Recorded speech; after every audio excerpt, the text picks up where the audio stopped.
एक बार एग्जाम्पल 4 भी ले लीजिए। हो गया होगा या मैं उनको मैसेज पे भेजूं? हो गया होगा। हाँ जी बेटा, एक बार एग्जाम्पल 3 समझ में आ गया सबको? एग्जाम्पल 4 में देख लीजिए एक बार क्या है, दिख रहा है तब?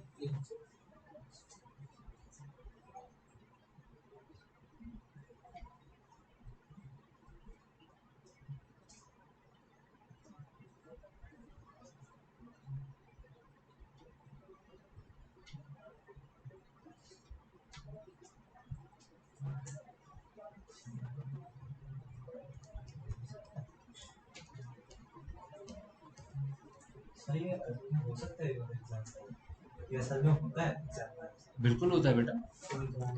कॉन्ट्रैक्ट क्यों साइन किए जाते हैं? सर इसीलिए। पर इसमें बताइए कि जो रिफ्यूज कर रहा है वो 500 रुपये एक्स्ट्रा मांग रहा है उसके। जो रिफ्यूज कर रहा है वो देगा, उससे मांग रहे हैं, वो थोड़ी मांग रहा है। वो कैसे मांग लेगा? जिसने डिलीवरी नहीं की, क्या हुआ क्या इसमें, जरा मैंने पूरा पढ़ा नहीं। A refuse to deliver the bags है ना, उसने डिलीवर नहीं की। अब जब डिलीवर नहीं करेगा तब तो उसी को भुगतना पड़ेगा। अब मान लो मुझे मुझे कैसे नुकसान होगा अगर मेरा पास प्रोडक्ट महंगा हो गया, आप मतलब मैं तो कहूँगा ठीक है, मतलब भाई मैं तो आगे भेज दूंगा, उससे तो कोई नुकसान नहीं हो रहा। यानी आप कोई चीज आज बुक करते हो, आज वो प्राइस 5,000 रुपए है, आपने कहा मैं 2 महीने बाद डिलीवरी दूंगा, और 2 महीने बाद वो चीज 5500 रुपए की हो गई। अब आप डिलीवरी नहीं दे रहे, तो मुझे कितने की खरीदनी पड़ेगी? 5500 की। यानी मुझे तो 500 रुपए का नुकसान हो गया। वो तो नेचुरली रोज है, दिख रहा है एकदम, दोनों पार्टी जानती है ये चीज। जो मैं बताता हूँ, जैसे मेरे साथ हुआ था। मैंने अमेजोन पे एक ऑर्डर बुक किया, और वो ऑर्डर कुछ इस तरीके का था, मतलब छोटा सा ही। वो शायद होगा 500 रुपए का। उस दिन वो ऑफर में मिल रहा था 150 रुपए का, कुछ सेल वेल जैसे लगी होती है। मैंने ऑर्डर बुक कर दिया। उसने दिखाया वहां से, कहता जी आपका ऑर्डर डिलीवर हो गया है। मैंने कहा कहाँ डिलीवर हो गया? कहता है एट योर रेजिडेंस। मैंने घर में पता किया, वो कहते हैं यहाँ तो कुछ नहीं आया। फिर मैंने उसको कॉल, एक आता ना, उसको कॉल किया, उनका कोई डिलीवर नहीं हुआ। कहते सॉरी सर, वो आपके घर गए थे लेकिन किसी ने रिस्पॉन्ड नहीं किया, तो वापस हो गए।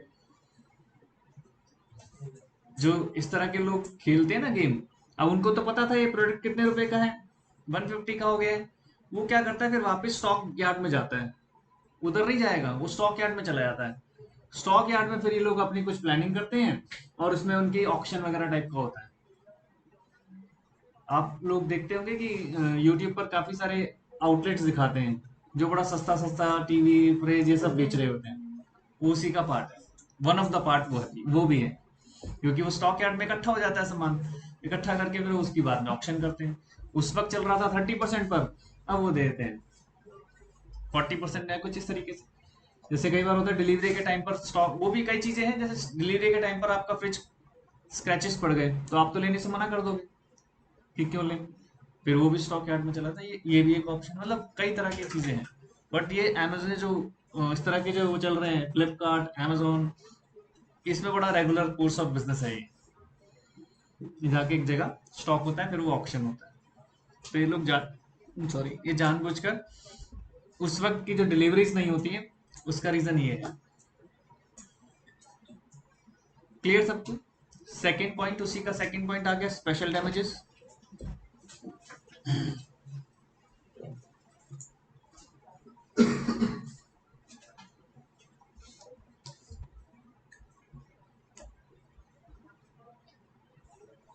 देखो यहाँ पर उसने कैसे शुरुआत की है, वेयर ए पार्टी, यानी एक्चुअली तो जिसने आपको कॉन्ट्रैक्ट किया आपके साथ, वो पार्टी कॉन्ट्रैक्ट कर रही है, receives a notice of special circumstances. अब वो कुछ स्पेशल सर्कमस्टांसेस की बात कर रहे हैं कि वो स्पेशल सर्कमस्टांसेस होना ये है, अफेक्टिंग द कॉन्ट्रैक्ट। और वो स्पेशल सर्कमस्टांसेस की वजह से अगर कॉन्ट्रैक्ट इफेक्ट हो रहा है, तो वो कौन सा डैमेजेस कहलाएगा? Special damage. He will be liable not only for the damages arising naturally, यानी ऑर्डिनरी डैमेज के लिए तो लाइबल हो ही जाएगा वो, and directly from the beach, but also for special damages. लेकिन कंडीशन क्या है कि कॉन्ट्रैक्ट करने से पहले आप वो मेंशन करें। आप अगर मुझे मेंशन कर देते कि मुझे सुबह 6 बजे डिलीवरी चाहिए क्योंकि दोपहर में मुझे कार से वहां जाना है, तो वो क्या हो जाती? Special condition. Getting a point? वो फिर हो जाती स्पेशल कंडीशन। आप किसी के मैरिज फंक्शन पे जाते हैं तो वहां पर जब किसी कॉन्ट्रैक्ट के साथ बात करेंगे, अगर मान लीजिए टेंट हाउस वाला है या केटरर है, कुछ भी है, तो वो कौन सी कंडीशन हो गई? स्पेशल कंडीशन हो गई। वेट थोड़ी कर पाएंगे कि भाई साहब थोड़ा शादी पोस्टपोन कर लो कुछ घंटों के लिए। कर पाएंगे? नहीं कर पाएंगे। Special condition, special damage cause हो जाएगा वहां पर, स्पेशल डैमेज अराइज हो जाएगा, है ना। वो अलग बात है, क्योंकि कुछ लोग ऑन पेपर नहीं करते इसलिए फंस जाते हैं। जैसे वन ऑफ माय क्लाइंट, नहीं कहेंगे, हमारा रिलेटिव, उन्होंने वो बुक की थी। एक कुछ अलग तरीके का था कि जब ब्राइड आएगी तो वो उसके ऊपर बैठकर वहां तक जाएगी, स्टेज तक। लाइक जैसे वो तो लड़के तो बग्गी पर आते हैं ना, तो लड़की के लिए भी कुछ ऐसा बनाया गया था, बड़ा अजीब अलग सा था। वो मैंने देखा तो नहीं, वो उन्होंने मुझे वर्बली बताया कि हमारा तो प्लान ये था कि वहां से वो ऐसे आएगी, ये वो जैसे बच्चे लाते हैं, भाई वगैरह लाते हैं, तो उसमें कुछ था वो सिस्टम। वो पहुंच ही नहीं पाया, वो वहां तक पहुंच ही नहीं पाया। वो कह रहे जी अभी घंटा लगेगा, 1 डेढ़ घंटा लगेगा। तो उनका जो टाइमिंग्स होगा, वो कह रहे हैं इसमें थोड़ी वेट कर सकते हैं, क्योंकि हर चीज का वहां पर टाइमिंग्स होते हैं। वो स्पेशल सर्कमस्टेंसेस में आ गया, बट इन्होंने कोई कॉन्ट्रैक्ट साइन नहीं किया था। वो जैसे उससे बात कर ली फार्म हाउस वाले से, फार्म हाउस वाले ने कहा कि हाँ मैं ये प्रोवाइड कर दूंगा, तो ये क्लेम ही नहीं कर पाए। बस उसके जो चार्जेस थे वो चार्जेस डिडक्ट कर लिए, जबकि स्पेशल डैमेजेस उसमें डाला जा सकता था, है ना। क्योंकि एक ब्राइड के इमोशंस थे उसके साथ जुड़े हुए, पूरी फैमिली के इमोशंस थे, उसको स्पेशल डैमेजेस काउंट करके उसके लिए उसको ले जाते। आजा बेटा। खैर, तो मैं एक बात बता रहा हूँ जिससे आपको ये चीज याद रहे कि वो स्पेशल सर्कमस्टेंसेस हैं, लेकिन वो कब होंगे? वो मेंशन होने चाहिए पहले से एग्रीमेंट। फिर कह रहा हूँ कि रिटर्न होना बहुत जरूरी है। ओरल माना जाएगा तब जब सामने वाली पार्टी एक्सेप्ट कर ले। तो एक्सेप्ट नहीं करेगी तो क्या करोगे? कैसे प्रूव करोगे? ये चीजें उसमें थोड़ा सा हर्डल्स हो जाते हैं। तो लिखे स्पेशल डैमेजेस के आगे, व्हेन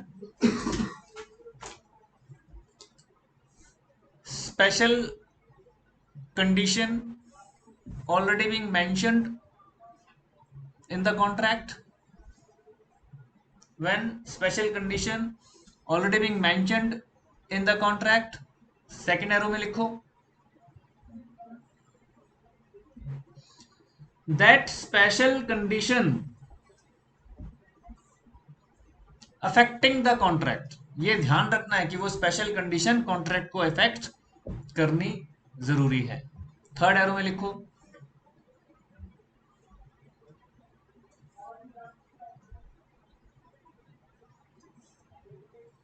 सफरिंग पार्टी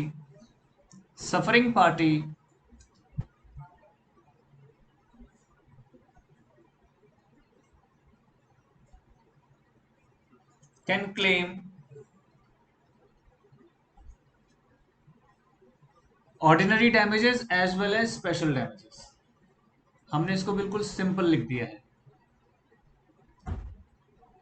वो लिख रहा था लाइबल टू पे, यहां पर हमने क्या करा? हमने सफरिंग पार्टी के एंगल से बताया, तो इसलिए कोई कंफ्यूज मत होना।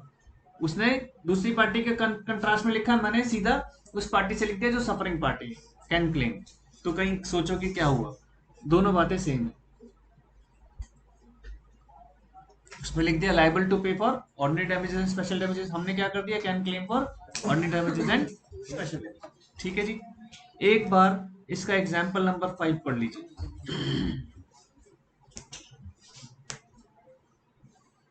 अब ये वही क्रैंक शाफ्ट से रिलेटेड ला रहा है, क्योंकि उधर क्रैंक शाफ्ट में कुछ मेंशन नहीं की स्पेशल कंडीशन। ये थोड़ा सा मिलता जुलता है, एग्जैक्टली वो नहीं है, लेकिन उसी चीज से लेकर आ रहा है। देखो क्या कह रहा है, A delivered a machine to B a common carrier to be convey to A's mill without delay. ले उसी से रिलेटेड रहा है। A also informed B that his mill was stopped for want of machine. अगर machine नहीं आई तो उसकी मिल बंद हो जाएगी। बी अनरीजनेबली डिलेड, अनरीजनेबली यहाँ पर अनरीजनेबली को हमने अंडरलाइन भी किया है कि उसने, जैसे कुछ लोग होते हैं ना बड़े लाइटली ले लेते हैं, चल है ठीक है ना, कुछ नहीं हो रहा, अरे डिलीवरी कल नहीं परसों कर देंगे, अरे परसों नहीं अगले दिन कर देंगे। जिसको लॉस हो रहा है सबसे ज्यादा तो उसको पता चल रहा होता है कि मेरे साथ क्या घट रहा है, लेकिन कभी कभी सामने वाली पार्टी उसको कैजुअल बिहेव कर रही होती है, बिल्कुल कैजुअल। मैंने बताया था हमारे यहाँ टाइल लग रही है, मैंने एक हाइलाइटर लिया, हाइलाइटर में मेरे को एक वॉल पर हाइलाइटर लगाना है। अब मैं जैसे यहाँ आ गया, जो मिस्त्री था विदाउट थिंकिंग अबाउट इट कि भाई ये क्या है, जो एक नॉर्मल टाइल मान लीजिए 50 55 60 की रेंज की है, मैंने वो लिया 105 स्क्वायर फीट की, तो उसका कुछ तो स्पेशल इफेक्ट होना चाहिए। मैं जबरदस्ती अगर नियर अबाउट डबल रेट दे रहा हूँ तो फायदा क्या, उसने उसको ऐसा नॉर्मली लगा दिया, इधर लगाया उधर से मिक्स कर दी दूसरी टाइल। जब मैं पहुंचा तो वो हाइलाइटर का पर्पस मेरा डैमेज हो गया। मतलब गुस्सा तो बहुत आया, आप क्या करें। फिर मैंने उसको कहा कि नहीं यार इसको आप ठीक करो। तो यहाँ पर बात वही है। अब जब मैंने उसको बोला कि मुझे कुछ नहीं पता, हालांकि मैं अपनी नुकसान क्लेम नहीं कर रहा हूं, क्योंकि मेरा नुकसान क्या हो रहा है, सीमेंट का। यस। उसने क्लेम कर दिया कि मेरी एक दिन की पूरी लेबर वेस्ट हो रही है। देखो, जो मेरा स्पेशल डैमेज हो रहा है उससे उसे कोई मतलब नहीं, वो उसको ऑर्डनरी ले रहा है, जबकि मैंने उसको स्पेशली मेंशन किया था कि this is the highlighter and ये हाइलाइटर इस वॉल पर रहेगा, जो फ्रंट वॉल है, तो इसको आपने बहुत अच्छे से हैंडल करना है, but he didn't do it. अब क्योंकि ओरल एग्रीमेंट था, कहीं रिटर्न नहीं था, आई एम बाउंड, मैं कुछ नहीं कर सकता था। उससे अगले से रिक्वेस्ट ही की कि तू कर इसे ठीक कर, देखेंगे कॉम्पनसेट कैसे करना है एक दूसरे को। तो ये चीजें होती हैं। ये मैं एक एग्जांपल इसलिए बता रहा हूँ आपको कि ये तो मेरे साथ अभी घट रहा है, लेकिन ये सब चीजें बेटे चलती हैं। जैसे आप पूछ रहे थे कि ऐसा होता है क्या, ये रेगुलर होता है बेटा, बहुत होता है, इतना होता है कि पूछो मत। मैंने बताया था कि मैं पीछे, मुझे एक सरकारी एजेंसी के साथ काम करने का मौका मिला, तो वहां पर क्या हुआ था, एक बहुत बड़ा लाइब्रेरी था, बहुत बड़ा लाइब्रेरी।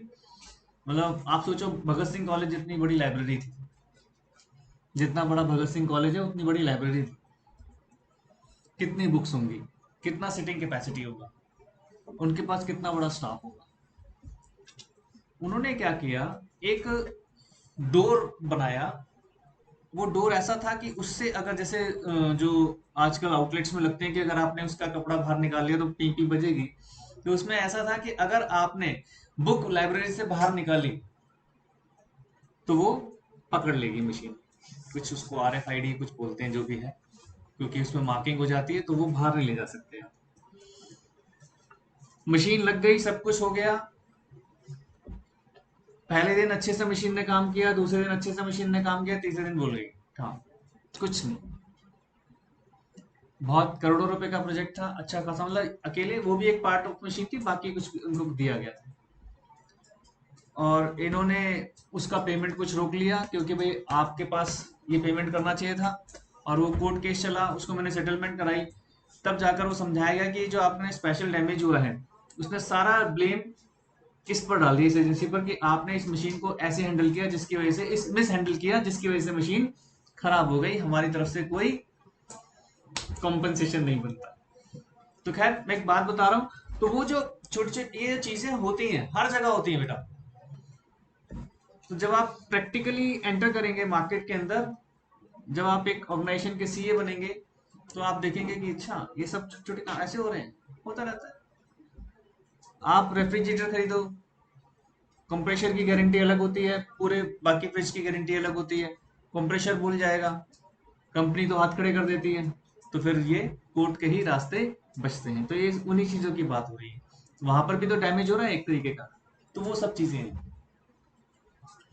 तो क्या कह रहा है, बी ने अनरिजनेबली डिले किया of the machine and consequence, उसकी वजह से क्या हुआ, a lost a profitable contract with the government। वही सेम वहां पर भी, तो उसे कोई कॉन्ट्रैक्ट मिला गवर्नमेंट से और वो नुकसान हो गया। A is entitled to receive from B by way of compensation the average amount of profit which would have been made by running the mill during the period of delay, but he cannot recover the loss sustained due to loss of government contract। देखो कितनी बड़ी बात कर रहा है, क्योंकि वो भी मेंशन नहीं किया था उसने, गवर्नमेंट कॉन्ट्रैक्ट का मेंशन नहीं था, स्पेशल कंडीशन तो मेंशन ही नहीं थी। अगर स्पेशल कंडीशन मेंशन नहीं था, वो लॉस कैसे क्लेम कर लोगे आप? लेकिन ऑर्डिनरी डैमेज में हमने जो गेन था वो भी काउंट नहीं किया था। यहां पर वो कह रहा है कि गेन, जो लॉस ऑफ गेन हो रहा है आपका, वो काउंट हो जाएगा। समझ रहे हैं? और अगर स्पेशल कंडीशन भी मेंशन कर दी थी वो भी हो जाता। फिर आगे क्या कह रहा है? But he can not recover the loss sustained by the loss of the government contract as as contract with the government was not brought to the notice of C. To the notice of B. B को नहीं आपने मुझे नहीं बताया था कि आपको एक ऑर्डर मिला हुआ है, आपको हरिद्वार जाना है क्लाइंट को लेकर। यहां पर भी वो नहीं था। अगर आपने बता दिया होता इसने, तो उसको फिर वो भी लॉस मिल जाता। Got this point? ठीक है, बढ़े आगे, लिखिए जी। थर्ड, विंडिक्टिव और एग्जेम्पलरी डैमेजेस।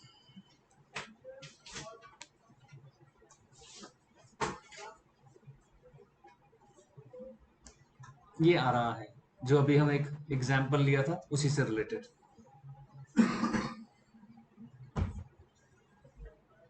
जो अभी आप देखो, आपने जो जो बोला, मैं पूछता क्यों? अभी इन्होंने क्या बोला था? कौन सा लॉस बोला था आपने? इमेज। इमेज किससे रिलेटेड होती है? फीलिंग्स के साथ, हार्ट के साथ जुड़ी होती है। इमेजेस तो हार्ट के साथ जुड़ी हुई है ना। देखो आ रहा है, इसके सामने लिखो, two types of damages.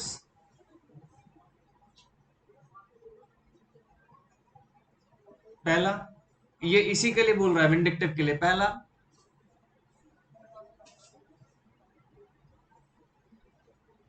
Injury for loss of feelings.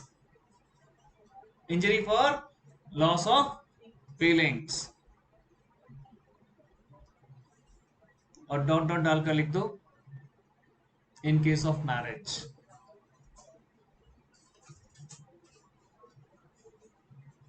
Feelings आ गई यहां पर।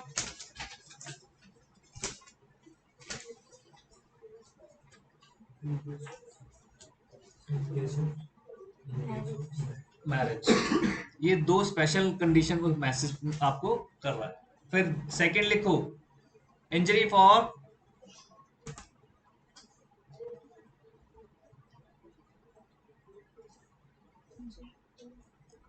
जो इन्होंने बोला था, किसका? आपकी इमेज की बात कर रहे हैं। लिखो, injury for reputation because of dishonour of cheque. Injury of reputation because of dishonour of cheque. अब बेटा फिर से कर दे एक बार ऑन। एसी हो रही है, सफोकेशन पीछे हो रही है? ये मुझे तो लग रही है काफी, क्योंकि हवा इस साइड नहीं आ रही है। अब देखो बेटा, दो चीजें हो गई यहाँ पर। उसने स्पेशली मेंशन किया है विंडिक्टिव और एग्जेम्पलरी। वो कह रहा है, हाँ बेटा, डिसऑनर ऑफ चेक।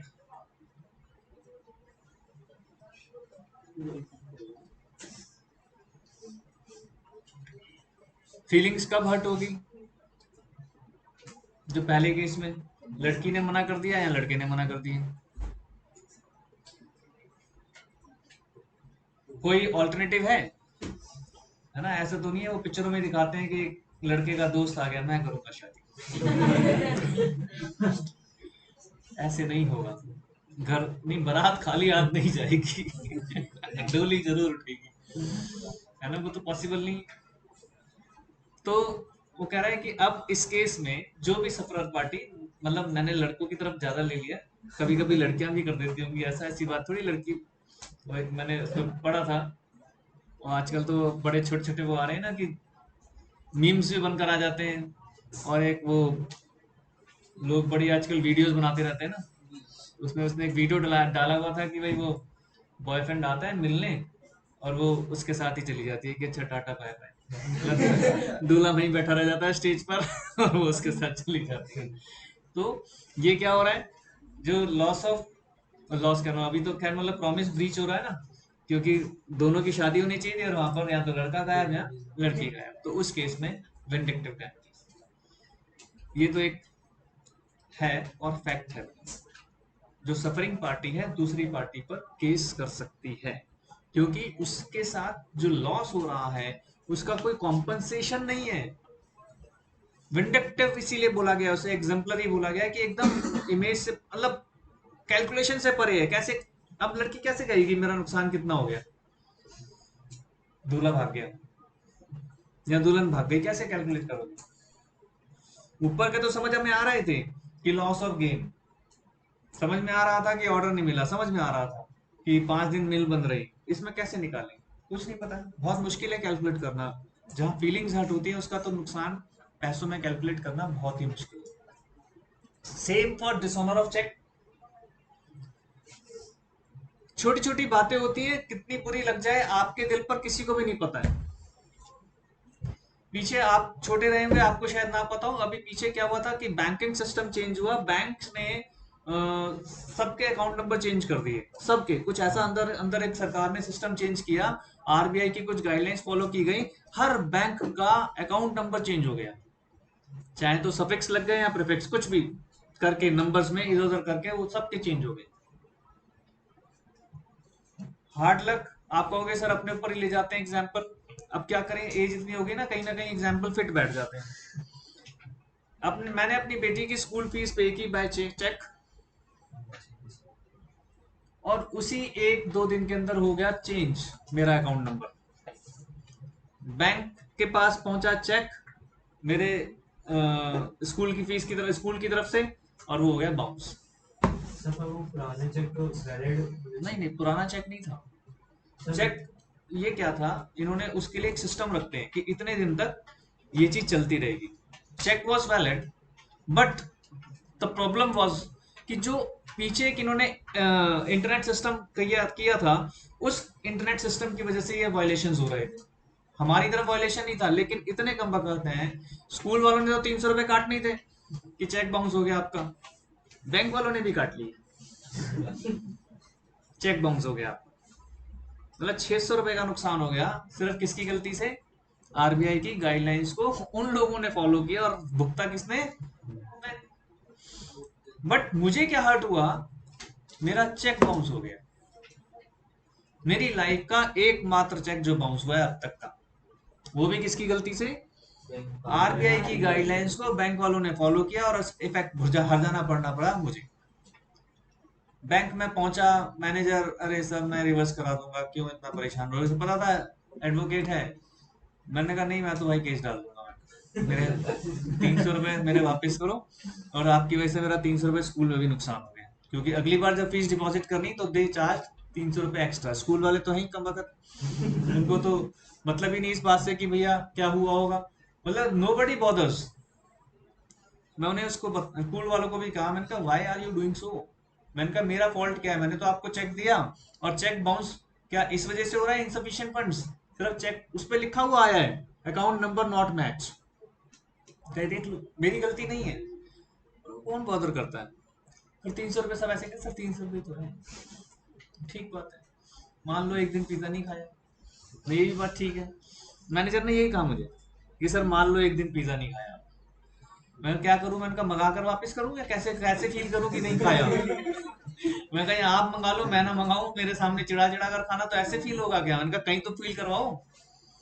लेकिन वो यार फ्रेंड्स बन जाते हैं आपस में, तो अरे छोड़ो गुप्ता जी, क्या करोगे, हम कोशिश करेंगे रिवर्सल का एक मैसेज डाल देंगे, वो मैसेज कभी हुआ ही नहीं आते हैं। तो ऐसे होता है, ये छोटे छोटे डैमेजेस बेटे होते रहते हैं लाइफ में, आगे फ्यूचर में किसी के साथ भी हो सकता है, मैं नहीं कह रहा आपके साथ, वो किसी के भी साथ सकता है। मेरे साथ हो गया, उस वक्त बड़ा फील हुआ, कोई दिक्कत, चलने दो। ये चीजें ना बहुत चलती हैं, आप नहीं चाहोगे तो भी होगा, नहीं चाहोगे तो भी होगा। Got this point? जरा एक बार देख लें, ये चेक वाला पढ़ लें, फॉर रॉन्गफुल डिसऑनर। रॉन्गफुल है ना, मेरी वाली स्टोरी से फिट बैठ रहा है। रॉन्गफुल डिसऑनर है ना, मैंने तो नहीं डिसऑनर किया, मेरी तो इंटेंशन नहीं थी पैसा रोकने की, इंटेंशन मेरी बिल्कुल भी गलत नहीं थी, प्योर इंटेंशन थी कि पैसा जाए। लेकिन क्यों डिसऑनर हो गया? बैंक की गलती, भुगता किसने? मैंने। मेरी लाइफ में हमेशा अगर मैं उस बैंक अकाउंट की डिटेल को लिखूंगा तो उसमें आएगा। एक बार एक चेक डिसऑनर हुआ था भाई साहब, तो एक कैलकुलेशन होती है ना, वो क्या बोलते हैं इसको, जो भी है, तो वो मेरी खराब हो गई। खैर, फिर क्या कह रहे हैं, a businessman whose credit has suffered will get exemplary damages. Exemplary damages के लिए क्लेम कर सकता है वो, यानी जिस नुकसान की कोई कैलकुलेशन नहीं है उसको एग्जाम्पलरी डैमेजेस में डाला गया है। कोई बड़ा बिजनेसमैन है, कोर्ट चला जाएगा तो कहेगा कि भैया मुझे नहीं पता, मुझे तो करोड़ों रुपए का नुकसान हो गया। 300 रुपए के चेक के बदले करोड़ रुपए का क्लेम कर सकते हो। जो मैंने उस दिन भी बताया था आपको, कई तरह के होते हैं। यहाँ पर हमारे यहाँ इंडिया में थोड़ा सा लोग कम एक्टिव है, फॉरेन में तो बहुत एक्टिव है, इसलिए वहाँ डिसीजन भी जल्दी होते हैं। If he sustained no pecuniary loss, but a non-trader cannot get heavy damages in like, अब देखो यहाँ पर उसने थोड़ा सा कॉन्ट्रेरी ये बता दिया कि जैसे मैं करोड़ रुपए का नुकसान क्यों नहीं मांग सकता था, क्योंकि मैं ट्रेडर नहीं था। बैंक के साथ मेरी, उन्होंने कहा कि आपको क्या नुकसान हुआ, ऐसा कौन सा आपका देखेंगे कि हाँ जी बैंक अकाउंट उसके बाद आपको ये नुकसान हो जाएगा, वो नहीं। आप उसमें इतना ज्यादा हैवी क्लेम नहीं कर सकते अगर आप नॉन ट्रेडर है। वहां पर उसको उसने समझाया क्योंकि वो तो ट्रेडर है। अब जैसे अंबानीज है, क्या अंबानीज का कोई चेक डिसऑनर हो सकता है? अगर बाई चांस ऐसा कुछ हो जाए, मुकेश अंबानी साहब का चेक डिसऑनर हो जाए, उनके साइन किया हुआ चेक, ब्लंडर मच जाएगा नहीं कि पूरी इंडस्ट्री के अंदर मुकेश अंबानी का चेक डिसऑनर हो गया? नहीं होगा। अब स्टोरी कितनी सच्ची है कितनी नहीं मुझे नहीं पता, लेकिन ऐसे ही किसी एक बड़े बिजनेसमैन के लिए कहा जाता है, और एक कोई दूसरा कहता था उसके लोटे तो मेरे पास गिरवी रखे हैं, मतलब बर्तन। अब पता नहीं वो किसके लिए कहता है, कितना सच है कितना झूठ है मैं नहीं बता, मैं इसलिए नाम नहीं ले रहा। हालांकि उसमें तो उसने नाम लेकर पूरा बोला हुआ है, ये बनता है बिजनेसमैन, इसके सारे बर्तन मेरे पास गिरवी पड़े हैं। वक्त है, कभी कुछ ऐसा हो गया होगा, नहीं हो सकता है। But a non-trader cannot get heavy damages in the like circumstances unless the damages are alleged and proved as special damages. तो एग्जाम्पलरी समझ गए, मतलब हैवी डैमेजेस आप जिसमें क्लेम कर सकते। ठीक है, तो जो चेक बाउंसिंग वाला आप जब लिख रहे हैं तो उसमें आप छोटा सा लिख लीजिए रॉन्गफुल डिसऑनर। रॉन्गफुल डिसऑनर ये जरूर ध्यान रखना।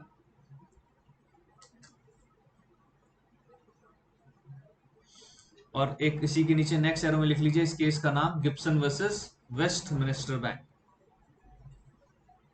इंडिया का नहीं है ये केस, पहले बता दो। लिखिए जी, fourth one, nominal damages. Nominal,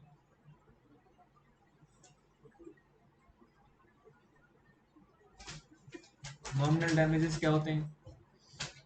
आपने कहा कि ये ड्रेस कितने रुपए का, उसने कहा 999 ओनली, आपने 1000 रुपए दिए और आ गए। 1 रुपए मांगते हो? कुछ लोग मांगते हैं। मैं बेशक से मैं लेकर उसमें डाल दूं उनके, वो जो कौन सा बॉक्स डाला होता है ना, डोनेशन बॉक्स, उनसे जरूर लेंगे। बंद कर दें इसी पर। मैंने ऑन करवाया, तो आई नहीं।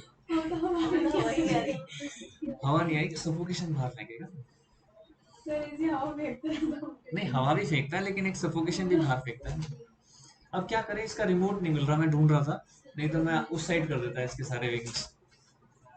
ये हाथ से भी नहीं हो पाता है, स्प्लिट वाला हाथ से भी नहीं हो पाता, वो वाला तो हाथ से भी हो जाता है। मुझे भी कह रहा है, मुझे नहीं कहता क्या चीज? सर कह रहा है इसको टेढ़ा कर। आमिर खान बन रहा है तो सही है।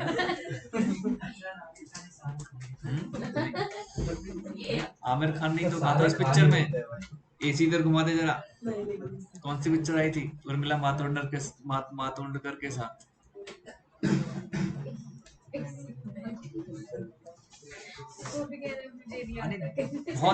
बहुत पुरानी पिक्चर है, उसमें उसने यही डायलॉग मारा था भाई, एसी इधर घुमाने का। देख लेना।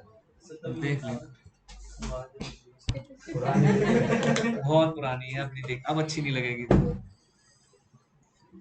बेटा। इसमें वो क्या कह रहा है, नॉमिनल डैमेज, बहुत नॉमिनल सी जिसमें डैमेजेस होते हैं, उस नॉमिनल डैमेजेस का बड़ा ही बुरा हशर है।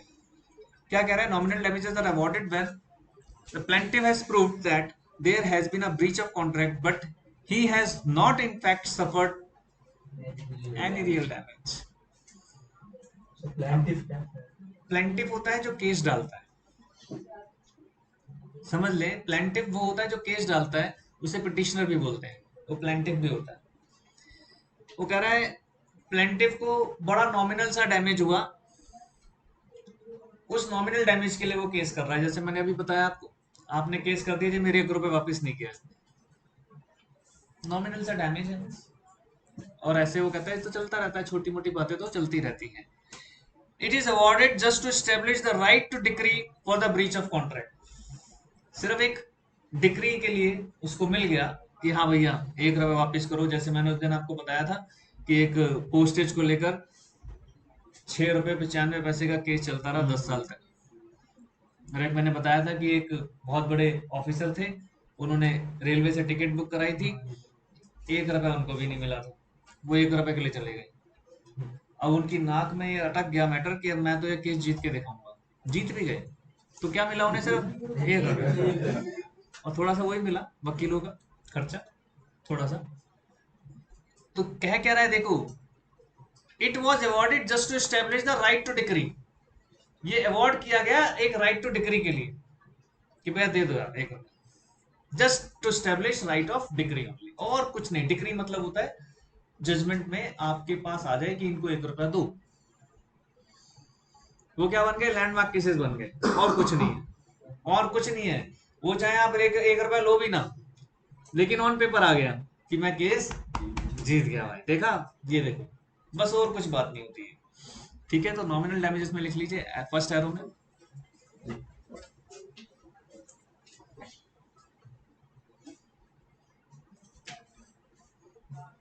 Here, in fact, suffering party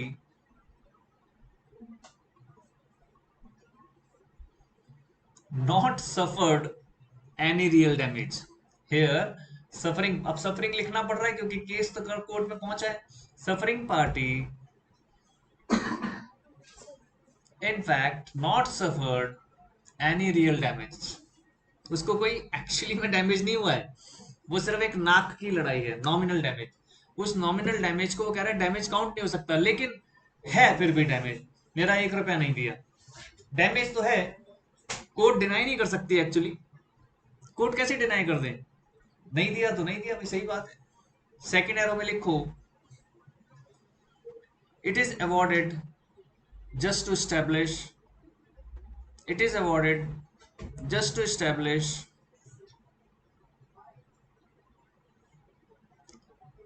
the right to decree, right to decree। सिर्फ नाक की लड़ाई है।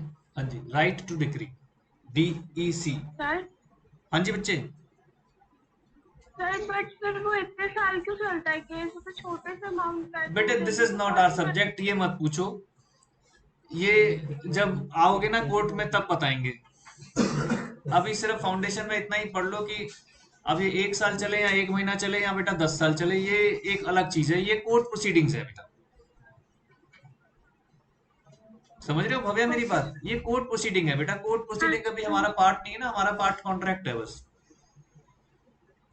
सीए बन जाओ, समझ जाओगे अपने आप।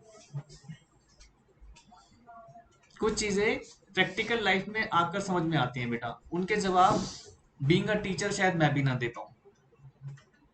कोई जज नहीं दे पाया, बतेरों ने पूछ लिया बतेरों से। हाँ हाँ, चीफ जस्टिस ने खड़े होकर बोला था, ये तो मैं बोल सकता हूँ ऑन रिकॉर्ड।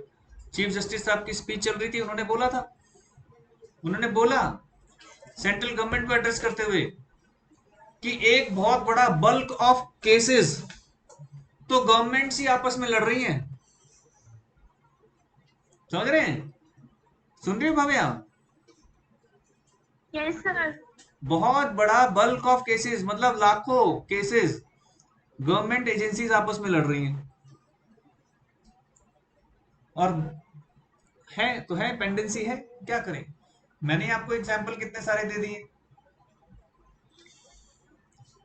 ठीक है। तो ये मत पूछो कि इतने साल क्यों चलते हैं। हमारा काम है कि नॉमिनल डैमेज को एक्सप्लेन करना कि नॉमिनल डैमेज है क्या।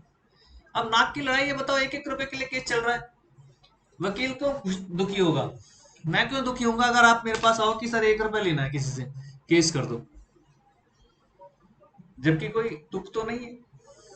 बट नोज बहुत बड़ी खतरनाक चीज है। अभी चलो क्लास के बाद,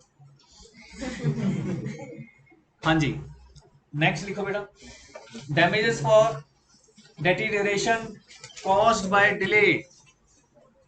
आपने पढ़ा होगा ये डेटीरियरेशन, कंसाइनमेंट कर लिया है, कंसाइनमेंट चैप्टर कर लिया, वर्ड्स बताया होगा सबने ये, डेटीरियरेशन, डेटीरियरेशन।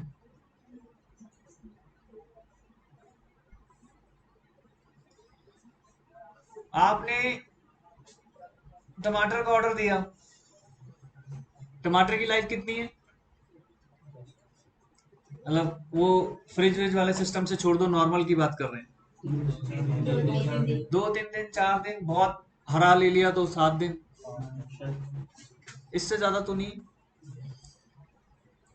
अब वो डिले हो जाए, पता चला कि जो हमारा ड्राइवर है वो हंगर स्ट्राइक पर बैठ गया, नहीं मैं आगे नहीं लेकर जाऊंगा ट्रक को, 1 दिन, 2 दिन, 3 दिन, टमाटर तो खराब होने शुरू हो ही जाएंगे। उसे कहते हैं डेटीरियरेशन। डेटीरियरेशन का मीनिंग यूज होता है बेटा, कोई भी चीज जब अपने अंदर एक नेचुरल क्वालिटी लेकर बैठी हुई है और उस नेचुरल क्वालिटी की वजह से उसका खराब हो रही है, तो वो डेटीरियरेशन वर्ड यूज होता है। डेप्रिसिएशन अलग चीज है, वो वियर एंड टियर है, ये डेटीरियरेशन है। यानी किसी भी प्रोडक्ट की अपनी नेचुरल अपनी एक होती है ना, हर किसी की, हर प्रोडक्ट की अपनी एक नेचुरल इंस्टिंक्ट होती है। अगर उस नेचुरल इंस्टिंक्ट को इफेक्ट किया जाए तो उसकी वजह से उसका जो नुकसान होता है उसे कहते हैं डेटीरियरेशन। देखो बता रहा है वो क्या है। अब टमाटर खराब हो रहा है क्योंकि उसे टाइम पर डिलीवर नहीं किया गया, ऐसी बहुत सारी चीजें होती हैं। देखो क्या क्या है, पहले पढ़ लेते हैं। In case of deterioration caused to goods by delay, यानी गुड्स खराब हो रहे हैं किसकी वजह से, डिले की वजह से। Damages can be recovered from carrier, और नॉर्मली मैंने बताया कि ये ट्रक वर्क इनकी वजह से होता है, कैरियर, इवन विदाउट नोटिस, इसमें नोटिस की जरूरत नहीं है। टमाटर लोड हो रहा है, उसे पता होना चाहिए कि भैया टमाटर है, ठीक है ना। The word deterioration not only implies physical damages to the goods, but it may also means the loss of special opportunity for sale, special opportunity for sale। अब ये तो समझ गए कि ये उन्हीं गुड्स से रिलेटेड है जो नेचुरली खराब हो जाएंगे जल्दी, मतलब वेजिटेबल्स, फ्रूट्स, इसी तरह की चीजें, है ना। अब होगा क्या कि एक तो मेरा टमाटर का नुकसान हो गया, जो मैंने टमाटर खरीदे वो तो कॉस्ट गई गई मेरी, और एक नुकसान क्या हो रहा है कि अगर मैं उसको बेचता, टमाटर टमाटर को मेरे पास अगर वो टमाटर पहुंच जाते तो मैं उनको बेचता, उस बेचने से मुझे जो गेन होता वो भी तो मेरा नुकसान हो गया, कि अब मैं उस गेन को रिकवर नहीं कर पाऊंगा। तो यही बोल रहा है, तो लिखो इसमें फर्स्ट पॉइंट,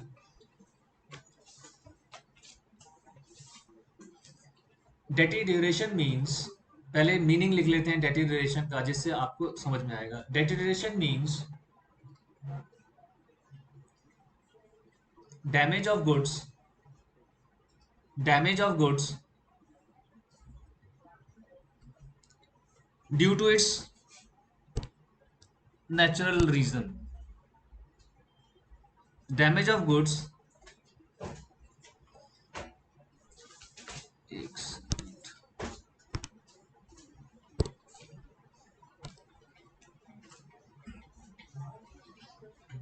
तो ये मुझे लग तो नहीं रहा कि भव्या जो है ट्रैफिक में है।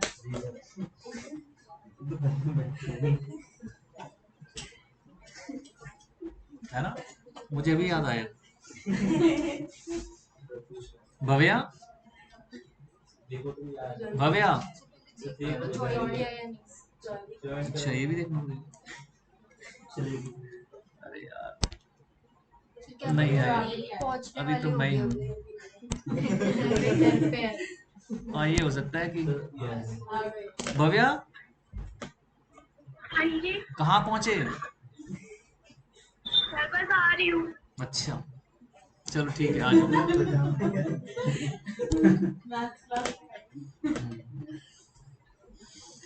मैंने क्या लिखवा दिया, deterioration means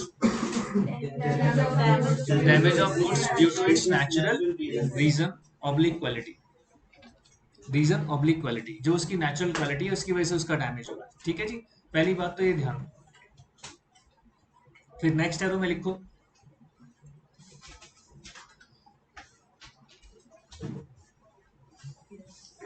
above such loss due to delay, above such loss, मैं उसी को अब रिप्रेजेंट कर रहा हूं कि हमारा कौन सा डैमेज है, ये डेटेरिएशन वाला डैमेज। और ये क्यों हो रहा है, due to delay, due to delay made by the carrier. जो डिले कर रहा है कौन कर रहा है, by the carrier, carrier CARRIER, carrier, carrier CARRIER वाला, वो दूसरा वाला कैरियर नहीं। ठीक है, ब्रैकेट में लिख लो इवन विदाउट नोटिस, ब्रैकेट में लिख लो इवन विदाउट नोटिस। इसमें नोटिस की भी जरूरत नहीं है, उसको ये बताने की जरूरत नहीं है भैया टमाटर है 3 दिन में पहुंचा दे, ये कोई नोटिस उसे बताने की जरूरत नहीं है। और थर्ड एरो में लिखो damages due to deterioration, damages due to deterioration includes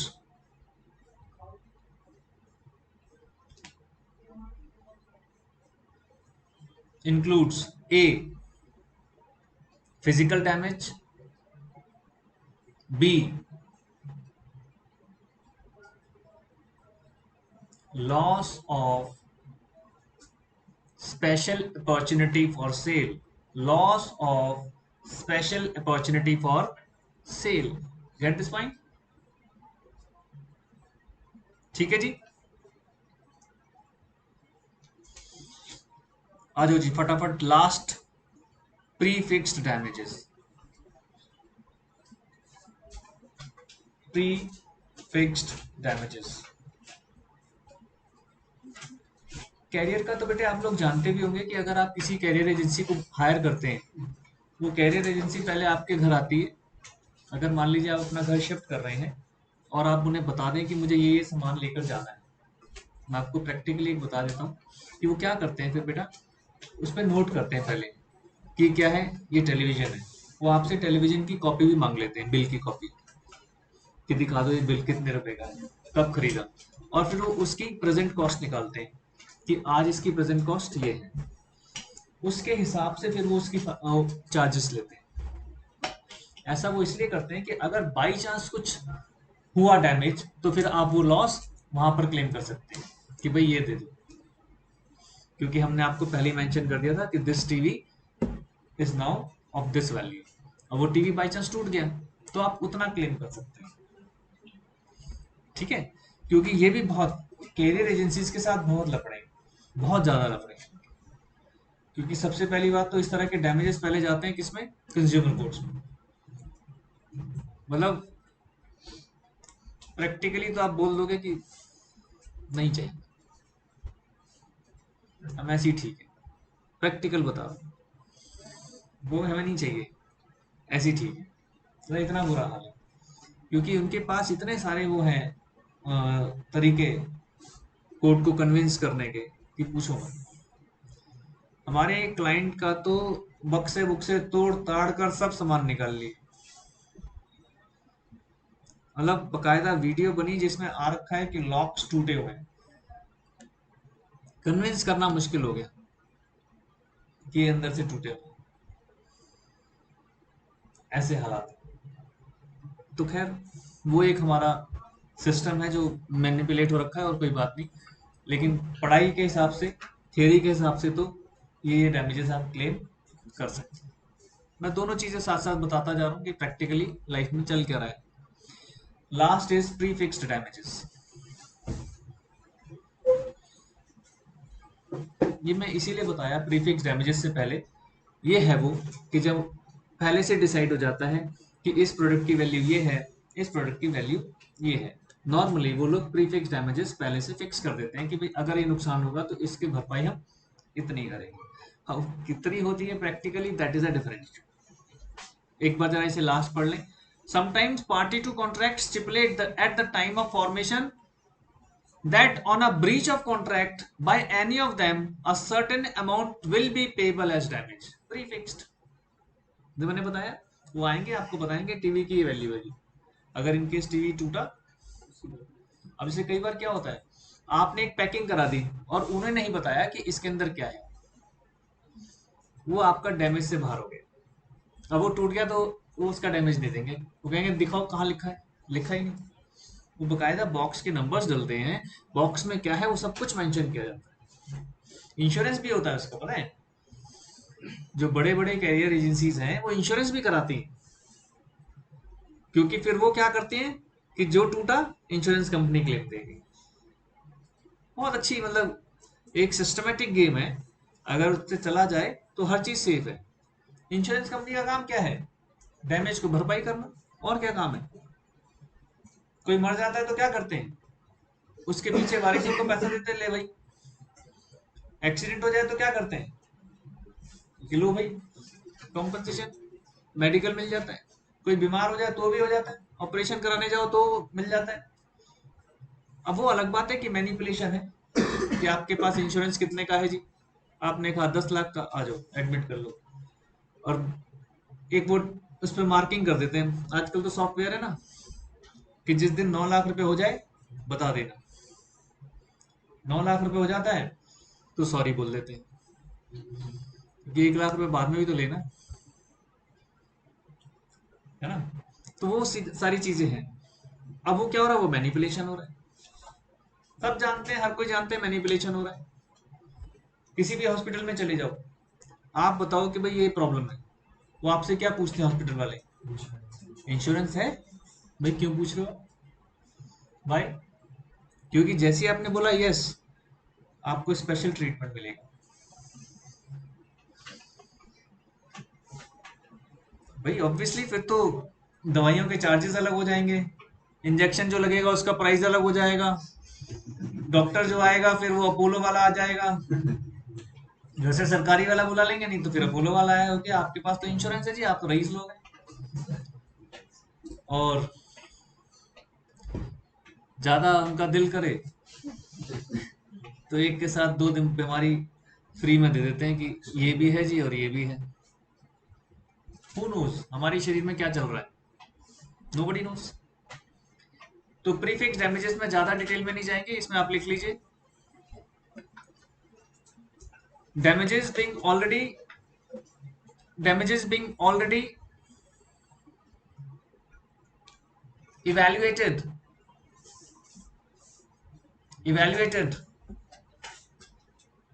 at the time of entering to the contract।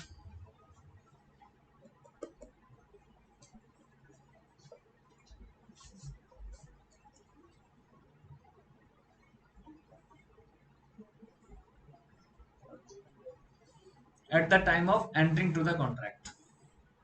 next arrow,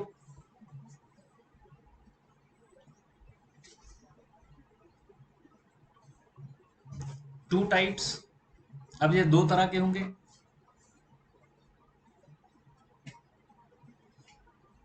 A liquidated damages,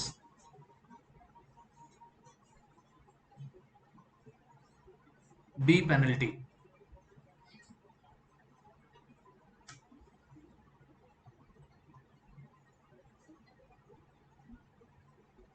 B penalty.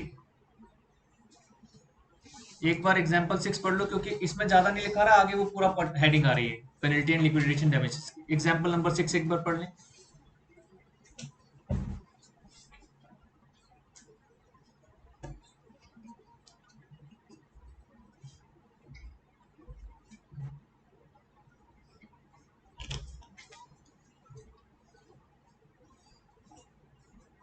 क्या कह रहा है बताएं।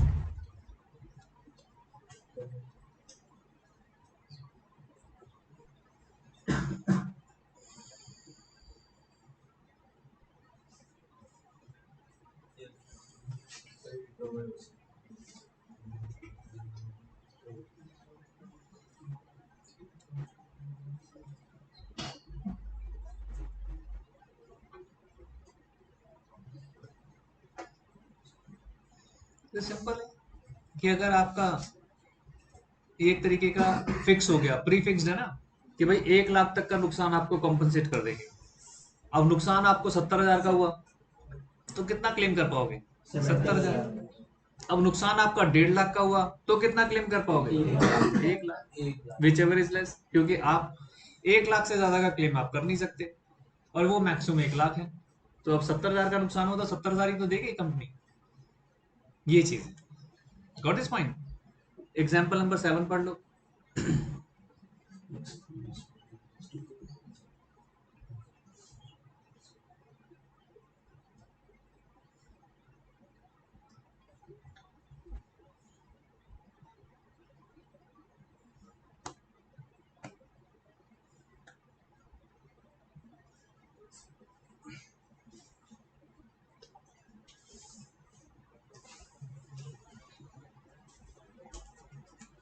बताओ इसमें क्या हुआ?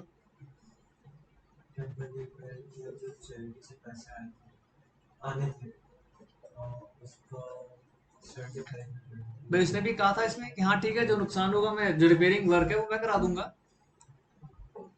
और रिपेयरिंग की जो कॉस्ट आई 7,500 आई, तो कितना क्लेम कर सकता है?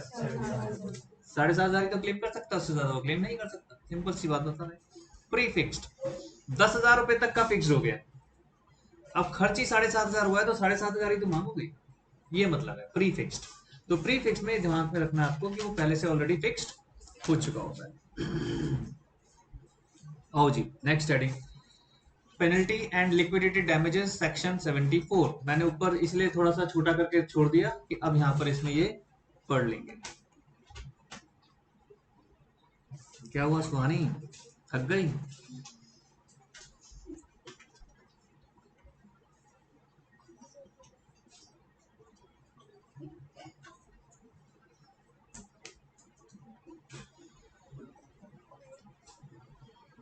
एक बार इंग्लिश लॉ और इंडियन लॉ जरा पढ़कर मुझे बताओ क्या डिफरेंस है दोनों, फटाफट।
बताइए क्या है डिफरेंस, पढ़ लिए?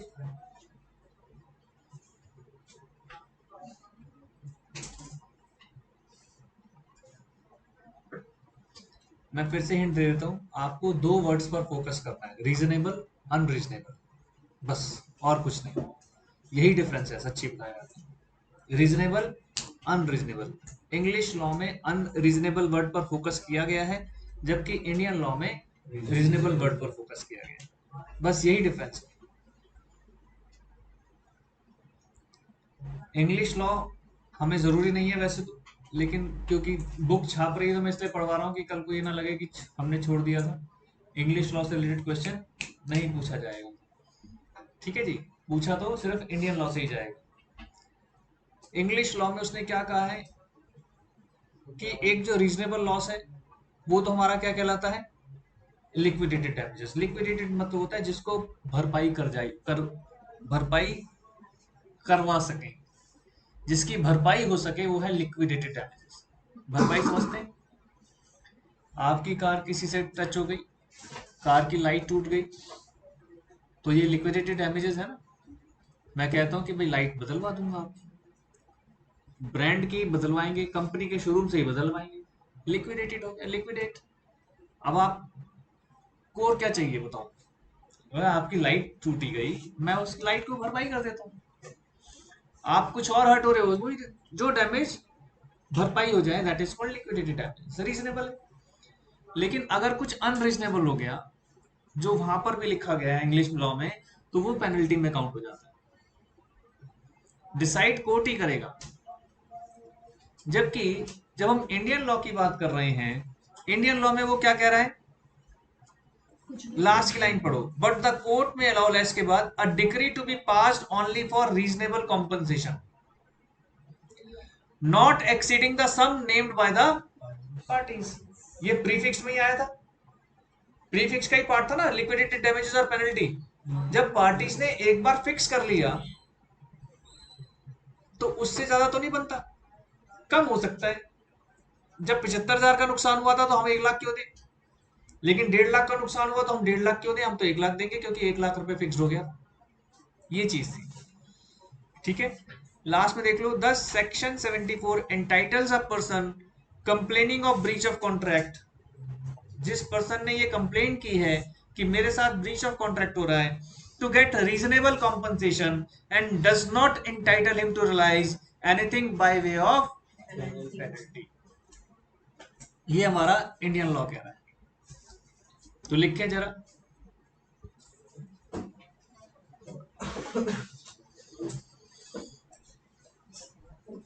फर्स्ट पॉइंट, ये इंडियन लॉ मेंशन करते हुए लिखना है, Indian law makes no difference between penalty and liquidated damages. जैसे मर्जी लिख दो, there is no difference between liquidated damages and penalty as per Indian law, कुछ भी सेंटेंस अपने आप चेंज करके लिख सकते हो, मीनिंग यही आना चाहिए कि पेनल्टी और लिक्विडेटेड डैमेजेस में कोई डिफरेंस नहीं है as per Indian law.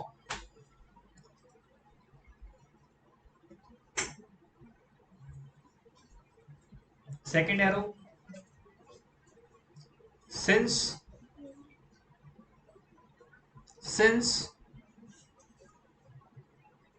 as per section 74, इसलिए जानबूझकर मेंशन कर रहे हैं, as per section 74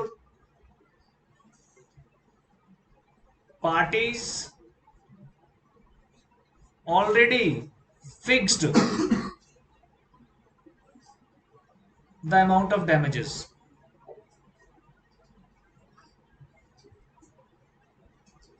third arrow में लिखो, court can not allow more than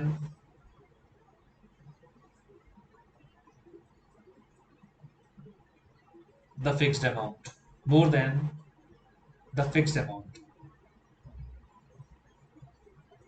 but lesser is possible। more तो नहीं है पॉसिबल, लेकिन लेसर पॉसिबल है।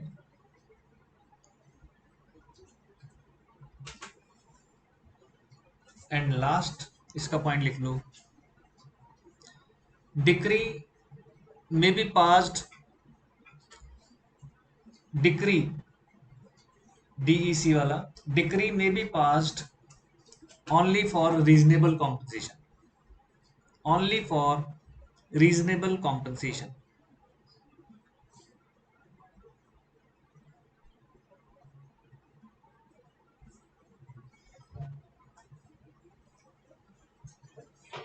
अब थोड़ा सा वो एक एक्सेप्शन वर्ड जो बताने की कोशिश कर रहा है नीचे, वो क्या है बेटा? कुछ एक जगह पेनल्टी क्लॉजेज हैं जो आजकल आ रहे हैं, लेकिन वो क्यों रखे गए हैं? जस्ट बिकॉज पब्लिक हैम्पर्ड होती है उससे, पब्लिक जो है उसमें इफेक्ट होती है। जैसे आपने देखा होगा मेट्रो के साथ हो रहा है, फ्लाईओवर्स के साथ हो रहा है, रोड्स कंस्ट्रक्शन के साथ हो रहा है। पहले नहीं होता था इनमें पेनल्टी क्लॉज, अब पेनल्टी क्लॉज मेंशन होना शुरू हो गया है। जब हाईवे बनता है तो इसमें एक पेनल्टी क्लॉज आना शुरू हो गया है। मैं एक एग्जांपल ले रहा हूँ, फिक्स्ड नहीं है। जब ऐसा मत सोचना कि जो है मैं जो बोल रहा हूँ एग्जैक्ट नहीं है। उन्होंने पेनल्टी क्लॉज क्या रखना शुरू कर दिया है कि अगर एक दिन का भी डिले हुआ तो आपका 1 लाख रुपया रोज का फाइन है। पेनल्टी तो ही वो, कॉम्पनसेशन थोड़ी है, डैमेजेस थोड़ी हो रहा है उसमें। वो क्या कह रहे हैं? पेनल्टी है, वो अलाउड है। जबकि इंडियन लॉ पेनल्टी अलाउ नहीं कर रहा है। यहां पर वो क्या कह रहा है? Exception where any person gives any bond to the central और स्टेट गवर्नमेंट। तो पता है सरकार तो, उसको तो पैसा चाहिए किसी भी तरीके से, है ना? सेंट्रल और state government for the performance of any public duty. किसी भी, आपने देखा होगा उसमें भी रखा हुआ है कि अगर आप टेबल से फाइल आपकी मूव नहीं हुई इतने दिन के अंदर आगे आगे की तरफ, तो आपके ऊपर पेनल्टी है। समझ रहे हैं? तो एक छोटा सा नीचे लिख लो एक्सेप्शन करके।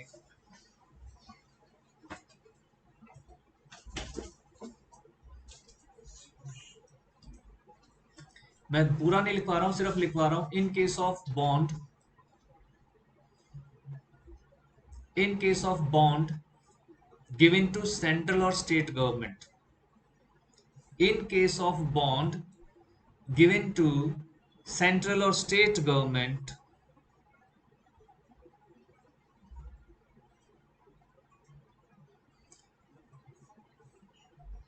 सेकेंड एरो में डालो for performance of any public duty.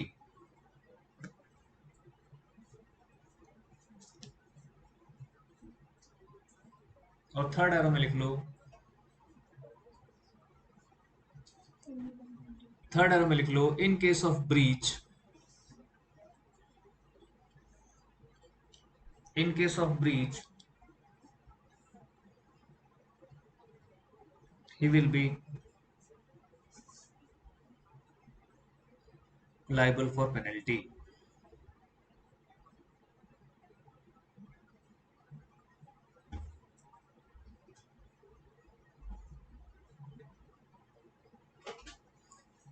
झटपट जरा ये एग्जाम्पल 8, 9, 10 पढ़ लें।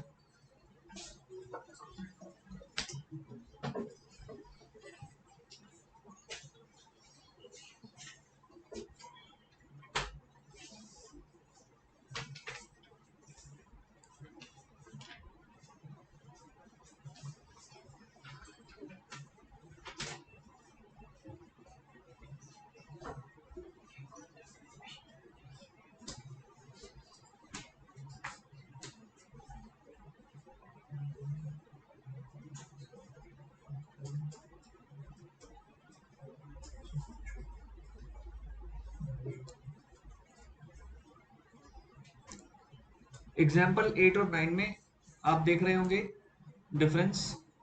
एग्जाम्पल 8 एक तरीके का रीजनेबल डैमेज है, और जबकि एग्जाम्पल 9 में एक तरीके का वो कह रहा है पेनल्टी है ये।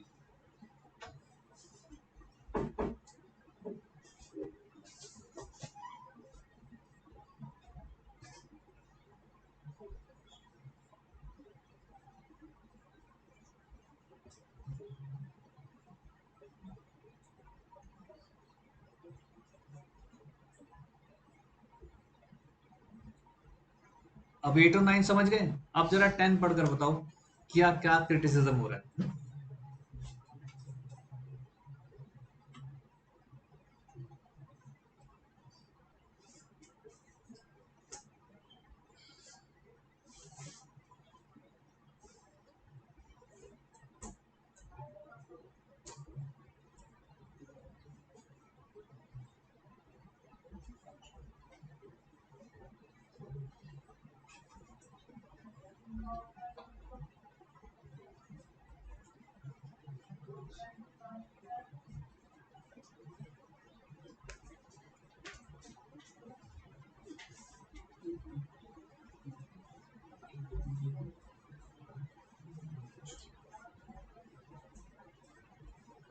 बताओ जी। ए 9th और 10th में डिफरेंस बताइए क्या है। नाइन्थ में बी ने ए पर टर्न करा है, ये टर्म्स, और 10th में ए ने खुद अपने ऊपर। तो किस चीज से डिफरेंशिएट हो रहा है? बॉन्ड से। समझ रहे हैं? जब हमने एक्सेप्शन लिखा है तो उसमें भी तो बॉन्ड ही था, हालांकि वहां पर सेंट्रल और स्टेट गवर्नमेंट मेंशन्ड है, लेकिन फिर भी यहाँ पर अगर हम इन दोनों को डिफरेंशिएट करें तो वो क्या है? डिफरेंस सिर्फ एक बॉन्ड से। समझ रहे हैं बात को? ये थोड़ा सा डिफरेंस है। आ जाओ जी, लिखो distinction between liquidated damages and penalty. दोनों के बीच में डिफरेंस फटाफट पढ़ लेते हैं जल्दी से।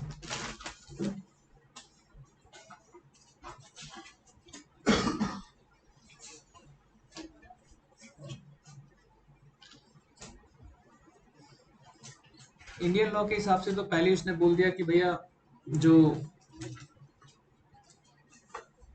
लिक्विडिटी डैमेजेस और पेनल्टी है वो कहीं पर डिफाइंड ही नहीं, हम एक मानते हैं। तो इसका मतलब इन दोनों के बीच में डिफरेंस निकालना अपने आप में एक टास्क हो गया।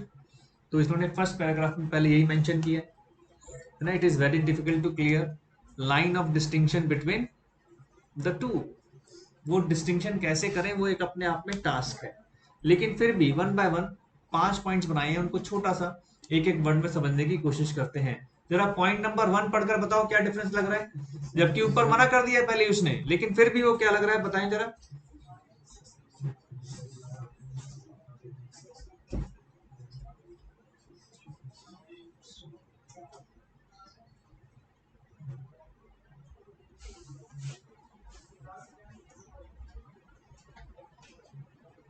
अगर रीजनेबल डैमेज से फिर भी कुछ ज्यादा कॉम्पनसेट किया जाना पड़ रहा है, that is called penalty. Reasonable damage से एक्चुअली ये कोर्ट डिसाइड करेगा बेटा, ये आप डिसाइड नहीं कर पाएंगे, ये सब कोर्ट ने डिसाइड करना है। तो फर्स्ट पॉइंट लिखो, what ever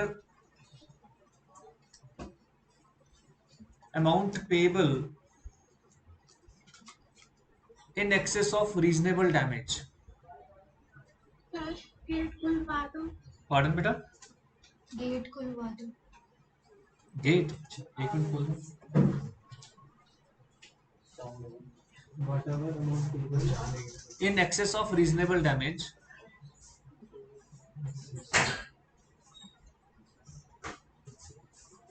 is known as penalty. और ये in excess of reasonable damage is known as penalty।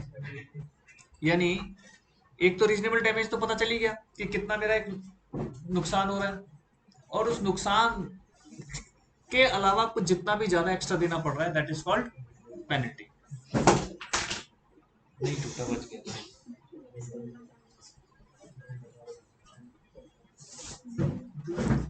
पूरा है, आप 1.25 घंटा लेट हो। सर वो ट्रैफिक बहुत हो रहा है। इतना ही नहीं हो रहा। नहीं 1 घंटा, सॉरी 1 घंटा लेट। 1 घंटा कितना बजे होता है? 1 घंटे का ट्रैफिक। सर 1 घंटा 1 घंटा लेट सर निकली मैं होगी लेट गाड़ी। थोड़ा थोड़ा सा लेट ज्यादा 8 बजे से क्लास थी। अरे हाँ, 7:45 8 बजे से 8 बजे सर मेरे को 9 बजे गेट है, वो गड्ढा उन्होंने 8:30 बजे बोला है, 2 घंटे हो तो इस वजह से फिर लेट निकलेगा। ऐसे कैसे सर पॉसिबल? हाँ वो रोड बनी है ना इस वजह से। सनी देओल बन जाना था। ये गेट कैसे बंद है? सनी देओल तो ऐसे पकड़ता है, आधा गेट और इधर सर आधा क्लास गेट। किसी ने रखवाई सुबह 8 बजे। हाँ ऐसे ही होता है, हो जाता है यार, चिराग तले अंधेरा ही होता है। सेकंड पॉइंट जल्दी से। फर्स्ट पॉइंट सबको क्लियर हो गया कि पेनल्टी क्या है? जो रीजनेबल डैमेज से जितना भी एक्स्ट्रा पे करना पड़ रहा है, दैट इज कॉल्ड पेनल्टी। ठीक है, मतलब बड़ा सिस्टमेटिक तरीके से बता रहे हैं, क्योंकि हमारे यहाँ इंडिया में पेनल्टी करके कुछ है नहीं। वो कह रहे हैं अच्छा रीजनेबल डैमेज से ऊपर जितना है वो पेनल्टी है, बस ये है फर्क। सेकंड,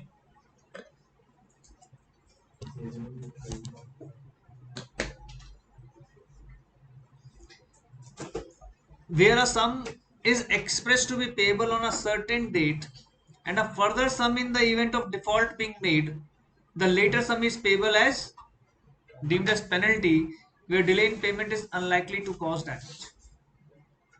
क्या डिफरेंस हुआ बता सकते हैं? ये सिर्फ एक लाइन मार्क की जा रही है पेनल्टी और सर इसमें एक लिक्विड, फिक्स डेट को पेड करना है। ठीक है, और उसके बाद भी फिर पेमेंट निकल आई। आज हमने कहा कि जो बच्चा लेट आएगा वो 20 रुपया देगा, ठीक है, हाँ हाँ वही कह रहा हूँ, एड्रेस कर रहा हूँ, वो 20 रुपया देगा। लेकिन सुमित सर आए कि नहीं, she will pay 100 rupees.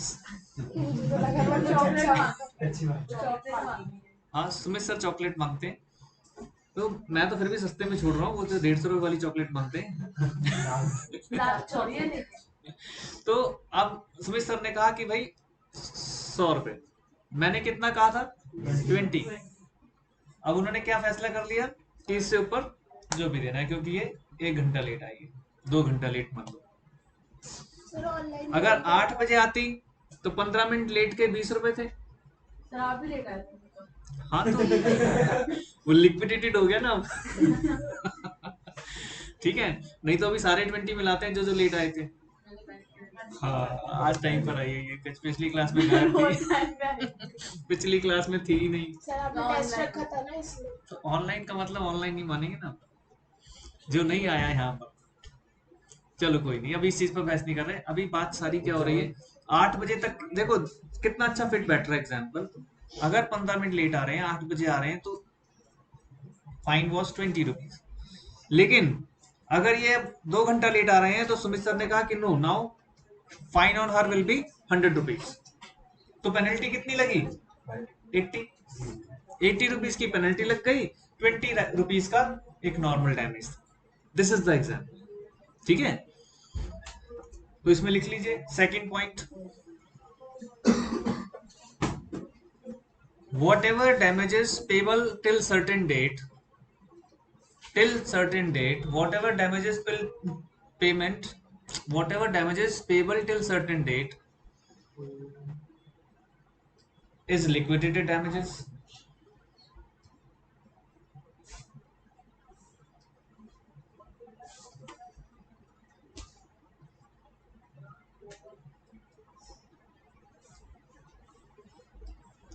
and beyond that date whatever payable extra is known as penalty, and beyond that date whatever payable extra is known as penalty।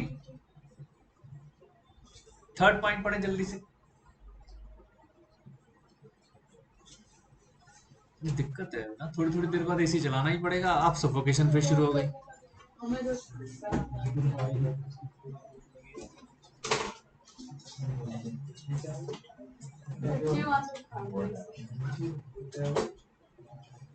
Class में करता हूँ, अभी क्लास में कॉल कर।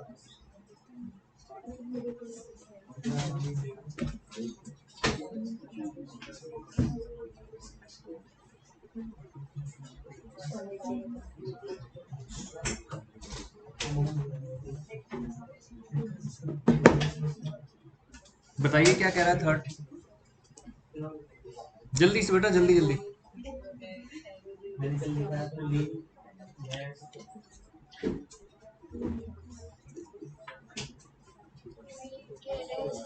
फर्स्ट पॉइंट में amount fix हो गई थी, सेकंड पॉइंट में डेट फिक्स हो गई थी, थर्ड पॉइंट में क्या कह रहे हैं, कोर्ट को फाइंड आउट करना पड़ेगा कि वो लिक्विडेटेड है पेनल्टी है। जहां पर कोर्ट के हाथ में पहुंच गया मैटर, तो हम वहां पर कोर्ट के लिए सरेंडर कर देंगे कि भाई आप डिसाइड करें, ठीक है।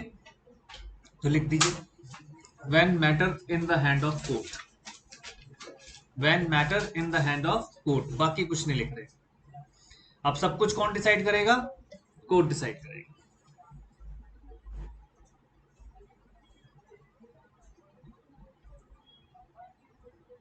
ठीक है। इसी को आगे डॉट डॉट डालकर लिखो।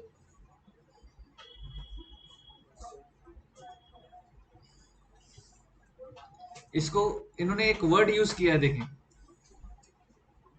एक्स्ट्रावेगेंट और एग्जॉर्बिटेंट। ये दो वर्ड लिख लीजिए, एक्स्ट्रावेगेंट और एग्जॉर्बिटेंट। ये कोड डिसाइड करेगा कि अगर जो भी डैमेज दिया जा रहा है इसमें से इतना पार्ट एग्जॉर्बिटेंट है, यानी एक्स्ट्रा दिया जा रहा है, और ये बहुत हेफ्टी अमाउंट है, तो वो अमाउंट क्या ट्रीट किया जा रहा है? पेनल्टी। पेनल्टी। तो उसमें डॉट डॉट डालकर लिखो, एक्स्ट्रावेगेंट और exorbitant amount will be deemed as, will be termed as penalty. ये घर जाके लिखोगे सर?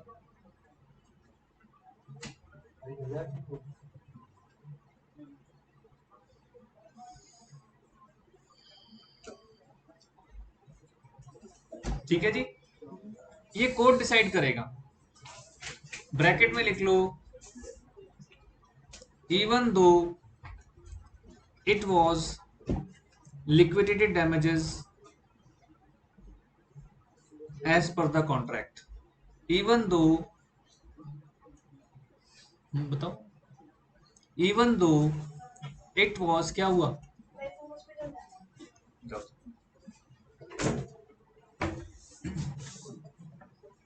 even though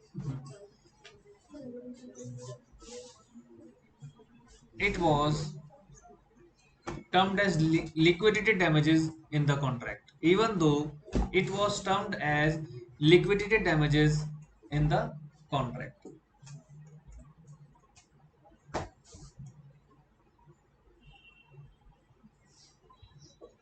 अब एक बच्चे ने लास्ट क्लास में पूछा था, फिर वो कोर्ट जा ही क्यों रहे हैं?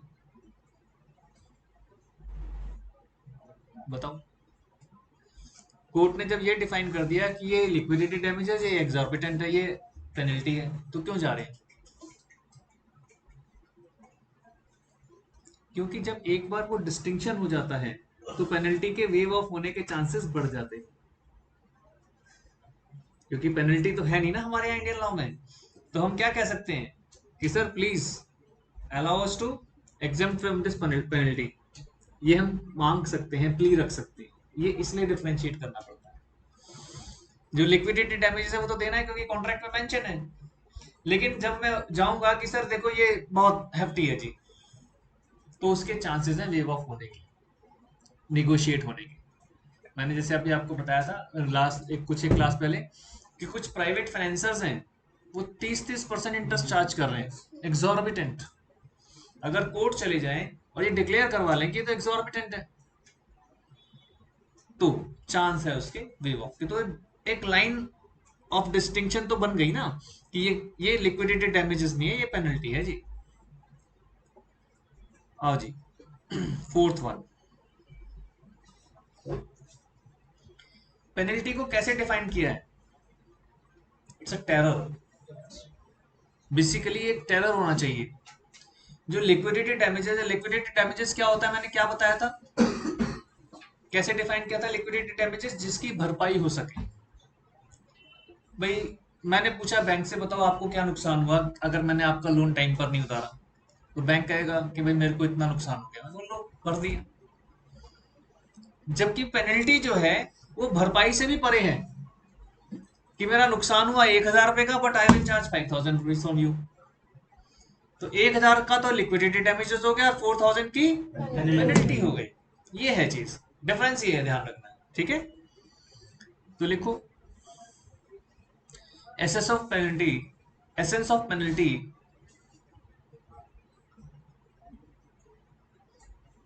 is just to create a terror. Essence of penalty is just to create a terror in the mind of offending party. In the mind of जो offending party है उसके माइंड में एक टेरर क्रिएट करना है, बस, और कुछ नहीं है penalty.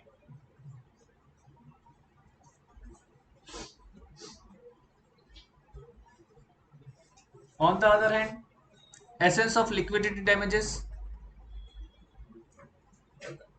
on the other hand, essence of liquidity damages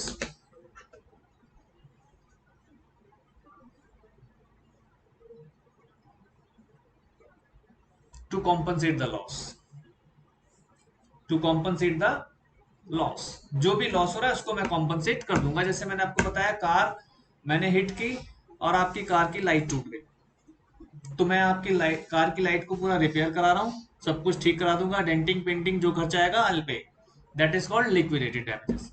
लेकिन उसके बावजूद भी आप कहते हो ना, उसके अलावा मैं 10,000 रुपये और लूंगी, तो फिर तो वो पेनल्टी है। ठीक है जी। एंड लास्ट वन, फिफ्थ है बेटा, फिफ्थ पॉइंट जरा एक बार पढ़ लें। यहां पर डिस्टिंक्शन वापस से ला रहा है इंग्लिश लॉ के साथ।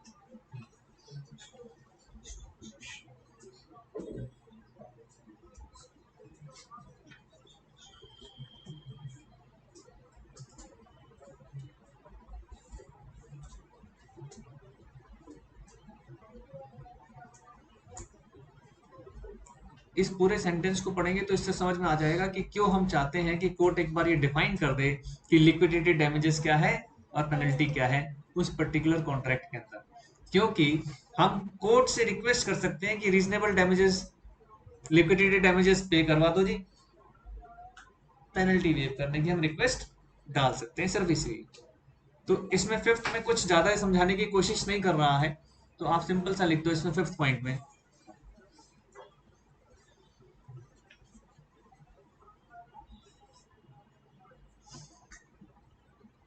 court may decide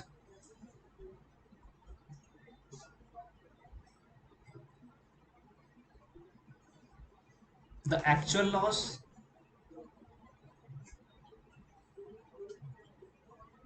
and the compensation amount, and the compensation amount.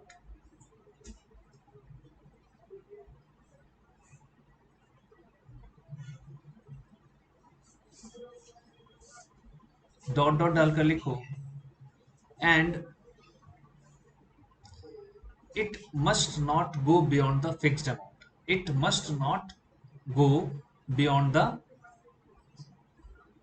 fixed amount, क्योंकि प्रीफिक्स डैमेज तो है ही है, ये सब कुछ कोर्ट के ऊपर डाल दिया गया। ठीक है जी, ये इसका फिफ्थ डिफरेंस है।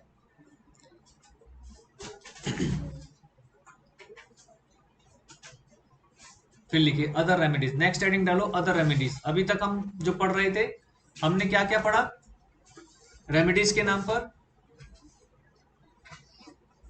सूट फॉर डैमेजेस ही तो पढ़ा अभी तक, सूट फॉर डैमेजेस ही पढ़ा है ना अभी तक हमने। अब आ रहा है सूट फॉर डैमेजेस के अलावा क्या है। पहली मेन थी सूट फॉर डैमेजेस, और अदर रेमेडीज के नाम से हेडिंग डाली, लिखिए उसमें पहला recession of contract, recession of contract. जल्दी से लिखो अदर रेमेडीज, उसका first point recession of contract. इसमें कुछ लिखने की जरूरत है? सफरिंग पार्टी को राइट है कि वो कॉन्ट्रैक्ट को रिसाइंड कर दे, सिंपल सा, तो लिख दीजिए suffering party has right, suffering party has right to rescind the contract, simple, और कुछ नहीं।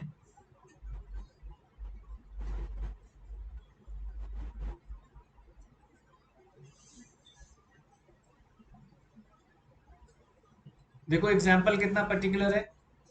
आपने A promised B to deliver, A ने प्रॉमिस किया बी को कि मैं 50 बैग्स ऑफ सीमेंट डिलीवर कर दूंगा आपको,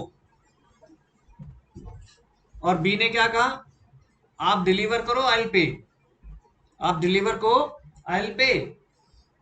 उसने डिलीवरी नहीं की अभी तक, तो क्या कर सकता है, कॉन्ट्रैक्ट रिसाइन कर सकते हैं ना कि भैया आप फोन करके अपने पास रखो जी अपने सीमेंट बैग्स, मैंने किसी और से मंगा लेने, रिजाइन द कॉन्ट्रैक्ट। ये हमारी अदर रेमेडी में आ गया पहला। सेकंड लिखो क्वेंटम मैरियट।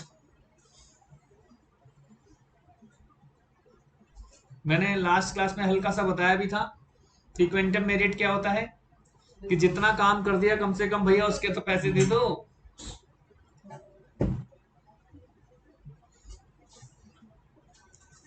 एक बार पढ़ लो, पूरा नहीं लिखेंगे, इसमें से जो मैंने हाईलाइट किया सिर्फ वो लिखेंगे, लेकिन पढ़ एक बार जरूर लो पूरा।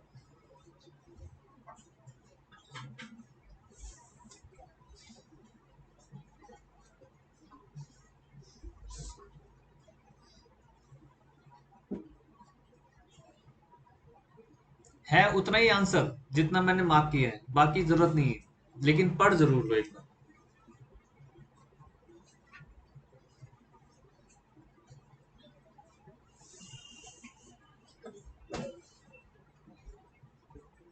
यही हो रहा है, साफ कह रहा है।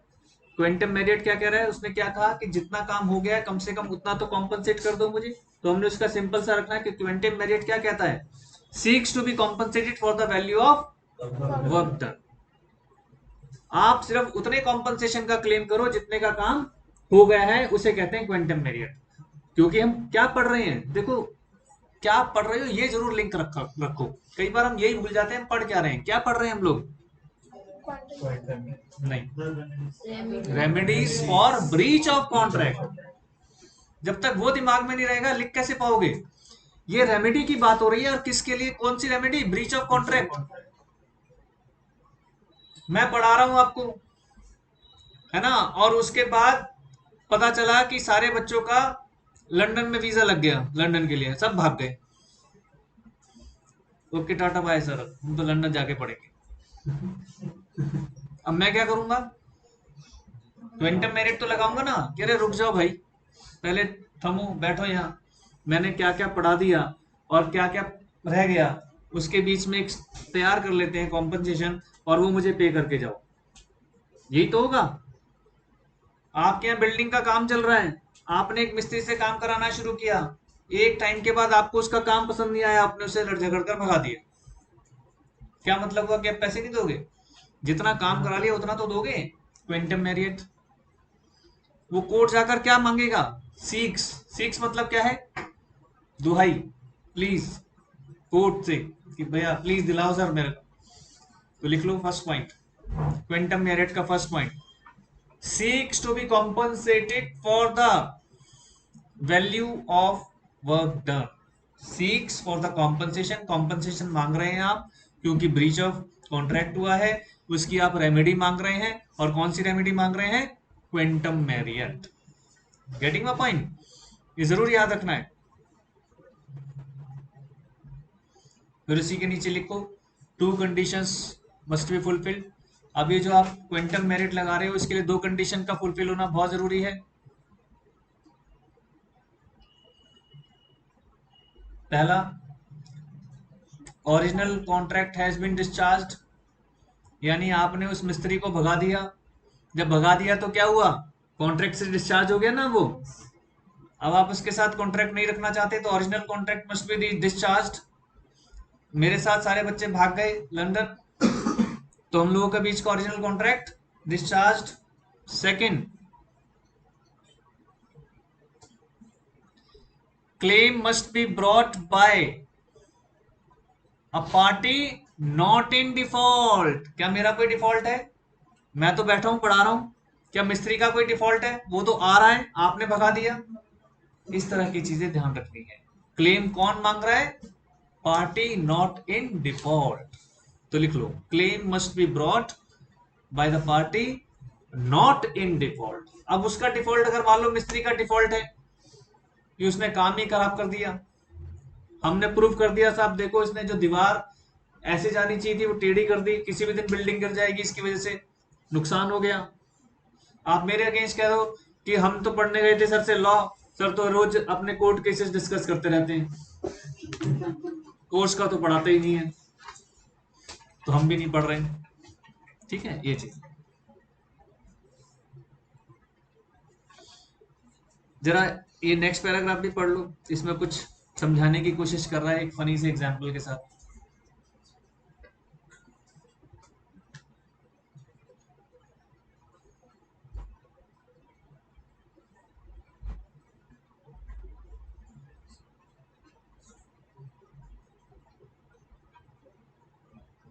बहुत होता है ऐसा, प्रैक्टिकली बहुत होता है ना। वो समझते हैं कि दारू आज को तो कुछ ही पिला दो, तो उसने कहा जी विस्की की बोतल के साथ 2 ब्रांडी दे दी। वो कह रहा नहीं, अरे ले लो सर कुछ नहीं हो रहा, जल्दी दे भाई। तो क्या कह रहा है, where a person orders only 12 bottles of whiskey from a wine merchant but also receives 2 bottles for brandy। Whisky के साथ 2 ब्रांडी दे दी, अब वो उसका बिल भी बना रहा है, गिफ्ट नहीं कर रहा है, बिल बना रहा है विस्की के साथ 2 ब्रांडी की बोतल का। तो ना मांगे क्या? बताओ, मांगेंगे ना। जब मैं दे रहा हूँ ब्रांडी की बोतल तो बिल तो बना रहा हूँ। अब आपको नहीं चाहिए तो वापस करो, और अगर आप अपने कैरी बैग में रख रहे हो, what it means, you being interested now, you have to pay, you have to pay. क्या लग गया? Quantum meruit. मैं क्या मांग रहा हूँ? Whatever I have served you. मैंने 12+2 सर्व किया है तो मैं 12+2 का मांग रहा हूँ।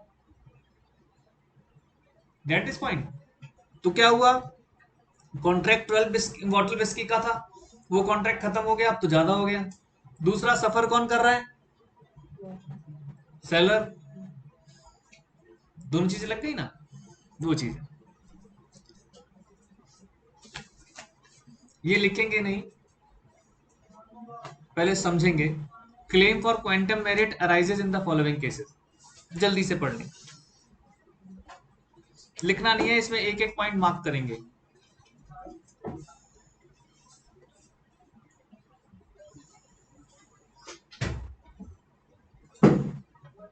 यानी क्या है, वॉइड वाली कंडीशन आ रही है, ये समझ में आ गया कि एग्रीमेंट क्या है जी, वॉइड है। सेकंड क्या कह रहा है,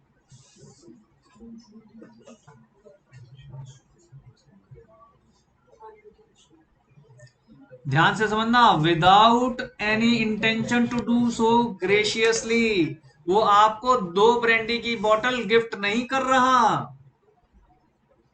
ग्रेशियसली क्या होता है? बाय हार्ट, मेरा दिल कर रहा है। मैं आपके साथ केस डिस्कस करता हूं अपने कोर्ट के, बाय हार्ट ही तो करता हूं। क्या मैंने कभी कहा कि शालिनी से कि इनसे फीस मांग लेना, कोर्ट केस भी डिस्कस करता हूं इनके साथ में? नहीं। ग्रेशियसली मैं उसको आपकी स्टडी के साथ अटैच करता हूं, कोरिलेट करता हूं, फिर आपको समझाता हूं, है ना। सबका अपना अपना स्टाइल है, तो वो चीज ग्रेशियसली हो रही है। किसी बच्चे ने कहा कि सर मुझे इस टॉपिक में प्रॉब्लम आ रही है बियॉन्ड सब्जेक्ट, मैंने उसको अगर वो पढ़ा दिया और मैं उसकी फीस नहीं मांग रहा, तो वो क्या हो रहा है? Graciously, by heart. ग्रेशियसली में होता है जैसे जहां फीलिंग परोपकार वाली, हिंदी का एक वर्ड है ना परोपकार, कि करना है, कुछ अच्छा करना है, वो चीज उसे ग्रेशियसली कहते हैं। आपको हमने कहा कि डॉग को हम दूध पिलाएंगे graciously, not part of duty. Part of duty थोड़ी है हमारी, घर के बाहर बैठा तो दूध पिला दो, उल्टा नुकसान है ना। एक को पिलाएंगे वो अपने दोस्तों को बुला लाएगा, आ जाओ भाई यहाँ दूध मिलता है ना। कभी किसी बच्चे के ऊपर पाँव पड़ गया, बोलकर काट लिया, तो हमारे लिए नुकसान हो जाएगा। रिएक्ट तो करेगा ना, अगर मैं पाँव मारूंगा उसको तो वो तो रिएक्ट करेगा, तो वो चीज है। खैर, थर्ड देखो क्या कह रहा है,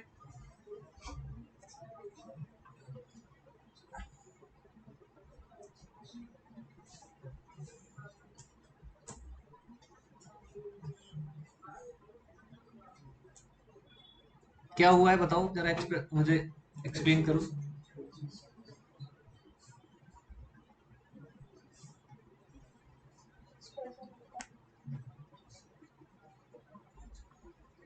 क्या पढ़ रहे हैं, किस टॉपिक के अंदर आ रहा है ये? Quantum Marriott. कुछ कंडीशन मतलब पहले एग्रीमेंट बन गया हम लोगों के बीच में कि भाई मैं लॉ पढ़ाऊंगा, है ना। बाई चांस कुछ ऐसा हुआ कि सुमित सर 1 महीने के लिए यूएस चले गए, मैंने कहा चलो मैं अकाउंट्स पढ़ा देता हूँ। मैंने बच्चों को अकाउंट्स पढ़ाना शुरू कर दिया। क्या हमारे बीच अकाउंट्स का एग्रीमेंट था? नहीं था। तो क्या मैं अकाउंट्स की फीस ना मांगू,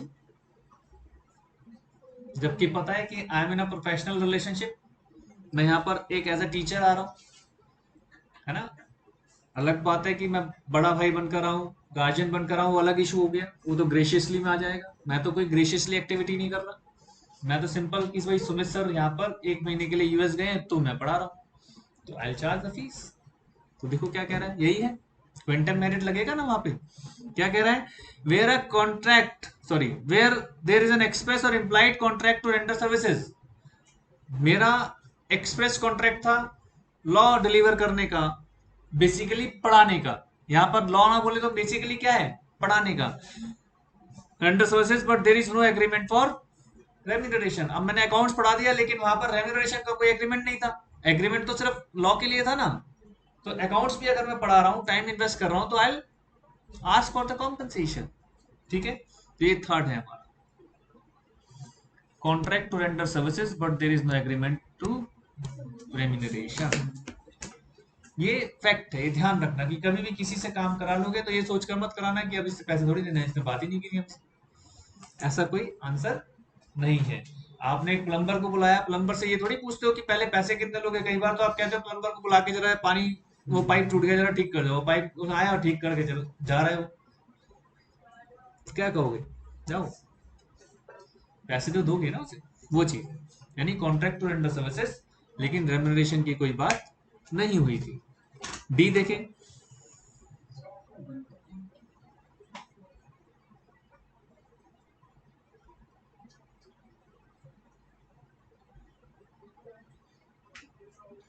अब ये तो आप ब्रीच ऑफ कॉन्ट्रैक्ट कर रहे हो,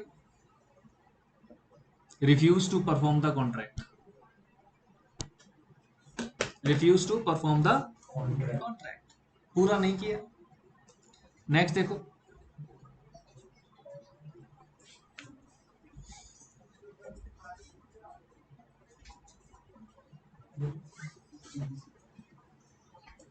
ऑब्वियसली वो जब प्लम्बर आपके घर का पाइप ठीक करके गया तो आप तो उसका बेनिफिट तो एंजॉय कर रहे हो।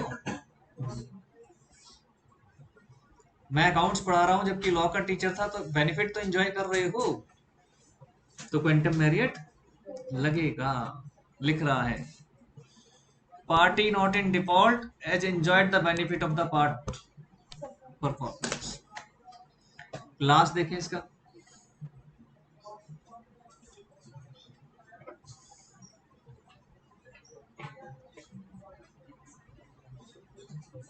मिस्त्री वाला देखो, कई मिस्त्री वाला आ गया ना, दीवार टेढ़ी कर गया था, आपने उसे भगा दिया।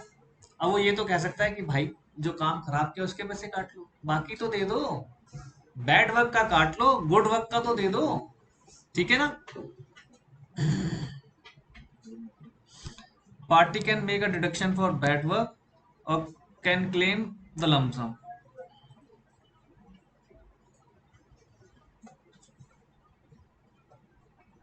ये वाला, ठीक है। ये पॉइंट्स हमें इसके याद रखने हैं क्वांटम मेरिट के। ये आप घर पर लिख लेना अच्छे से, एक छोटा सा नोट्स बना लेना। अब देखो जरा एग्जांपल नंबर 12 जल्दी से, एग्जांपल नंबर 12। मैथ्स की क्लास 10:30 है ना।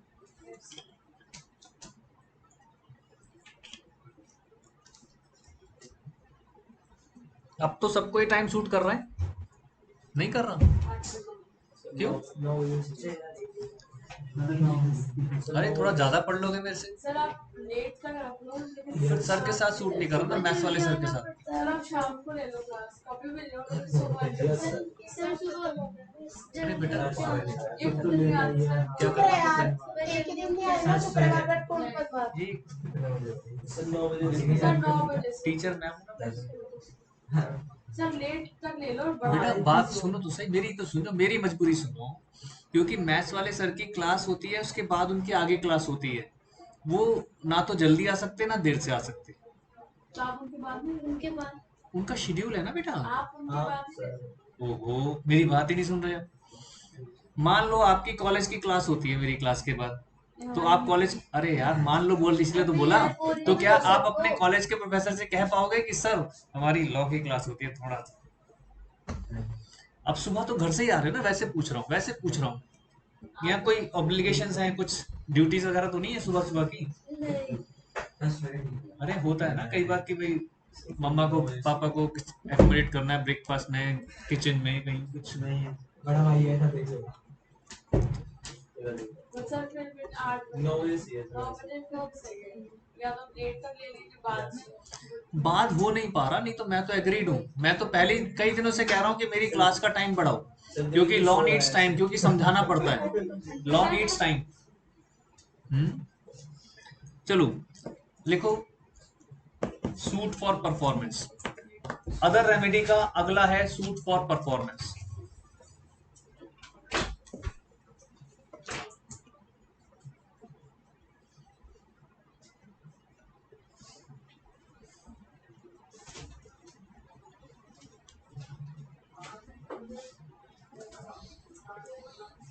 मैंने आपके साथ लॉ पढ़ाने का रखा कि भाई मेरा एग्रीमेंट है कि मैं आपको लॉ पढ़ाऊंगा till your exams, till completion of your course.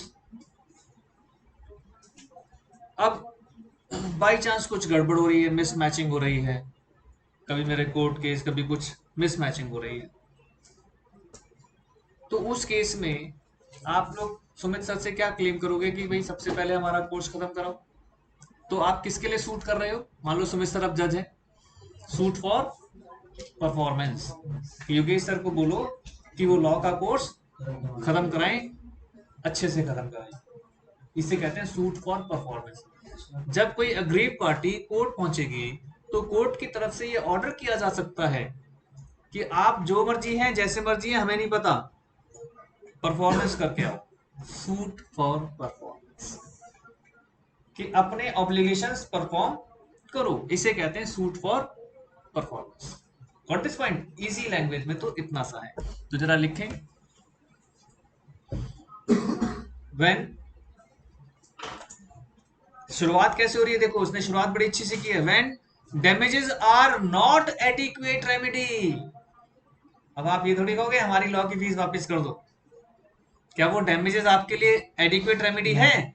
आप कहोगे नहीं जी, हमारे लिए तो कोर्स इंपॉर्टेंट है, पैसा इंपॉर्टेंट नहीं है। क्या इंपॉर्टेंट है? कोर्स। तो ऐसे बहुत सारे कॉन्ट्रैक्ट में होता है जब आप कहेंगे no I don't need money.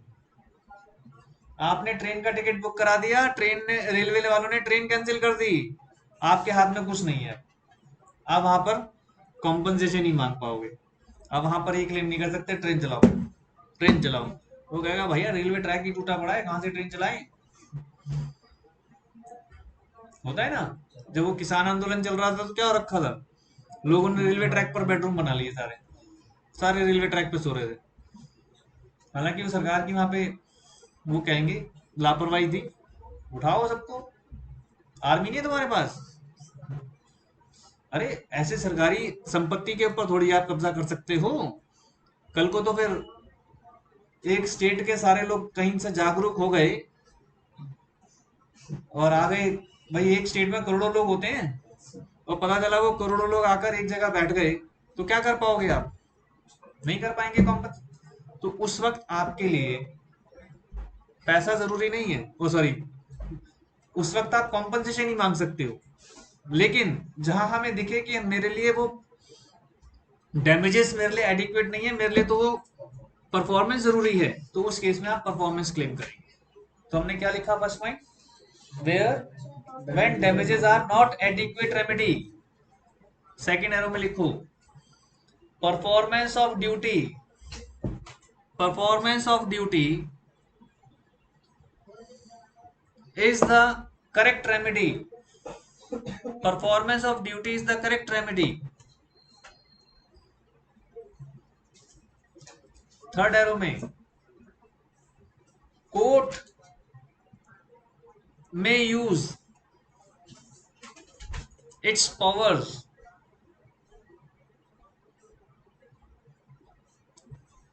to pass an order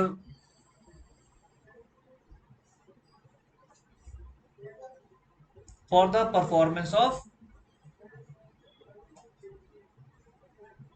obligations। तो उस केस में कोर्ट परफॉर्मेंस ऑफ एप्लीकेशन के लिए ऑर्डर पास कर सकता है। ठीक है जी, नेक्स्ट लिखो फटाफट, सूट फॉर इंजंक्शन। इंजंक्शन क्या बताया था मैंने? स्टे, रुक जाना, होल्ड, इसे बोलते हैं इंजंक्शन।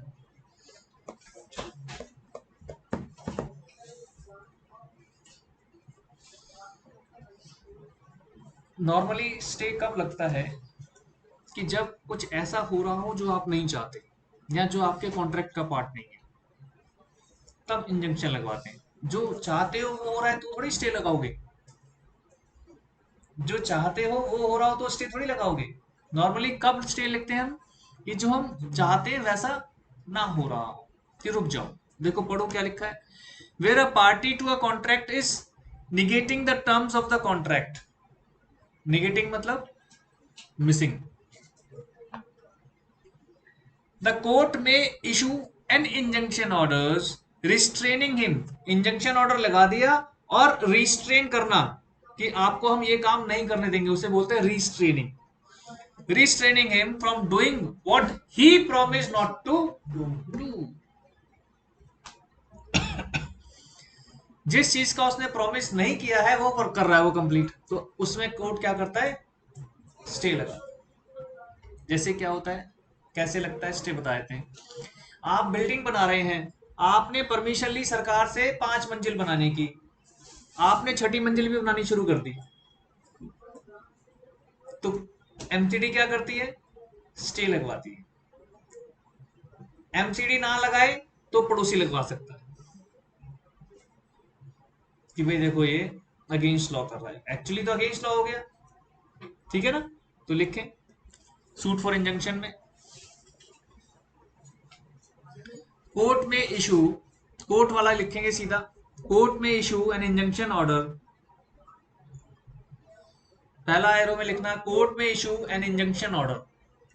ये स्टे सिर्फ कोर्ट इशू कर सकता है, ऐसा नहीं है आप 10 लोग खड़े हो गए कि स्टे लगा दो, ये कोर्ट ऑर्डर से होगा, इसलिए हमने कोर्ट से स्टार्ट किया। कोर्ट में issue an injunction order. Second arrow में लिखो restrain from doing beyond the promise. Restrain from doing beyond the promise, मैंने वो वर्ड चेंज कर दिया, सीधा बियॉन्ड द प्रॉमिस कर दिया। एग्जाम्पल 14 देखें एक बार क्या कह रहा है।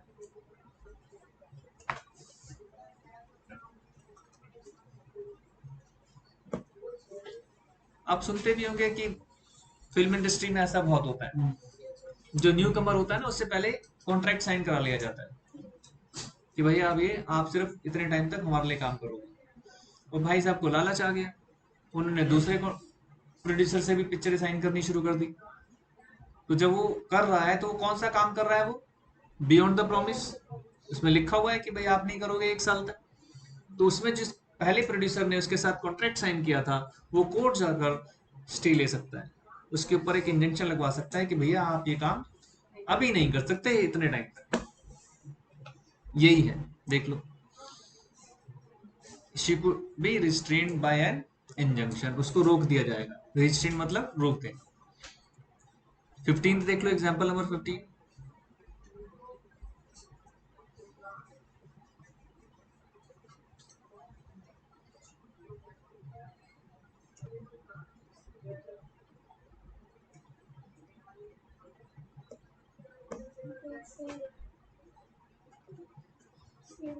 सेम है, ये एग्जाम्पल ऐसे पूछे जाते हैं, ये ध्यान रखना। आपको बताना पड़ेगा कि किस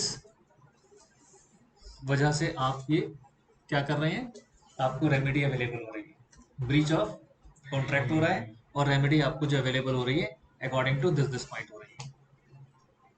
कौन सा रेमेडी है ये, सूट फॉर इंजंक्शन, ये मेंशन करना है। एक छोटा सा नोट लिख लो, मेरे ख्याल से लास्ट है ये, छोटा सा नोट लिखना है।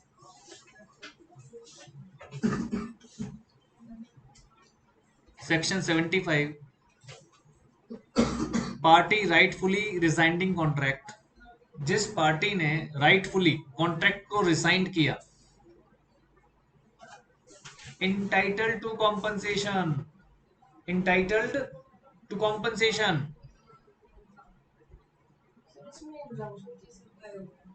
इसमें इंजंक्शन कैसे अप्लाई होता है? किसके अंदर, इस एग्जांपल ऊपर वाले में, एग्जांपल 15th में कह रहे हो। 16 अभी रुक जाओ, पहले ये पॉइंट लिख लो, इसमें इंजंक्शन नहीं है बेटा, ये कुछ और है, इंजंक्शन नहीं है बेटा। ये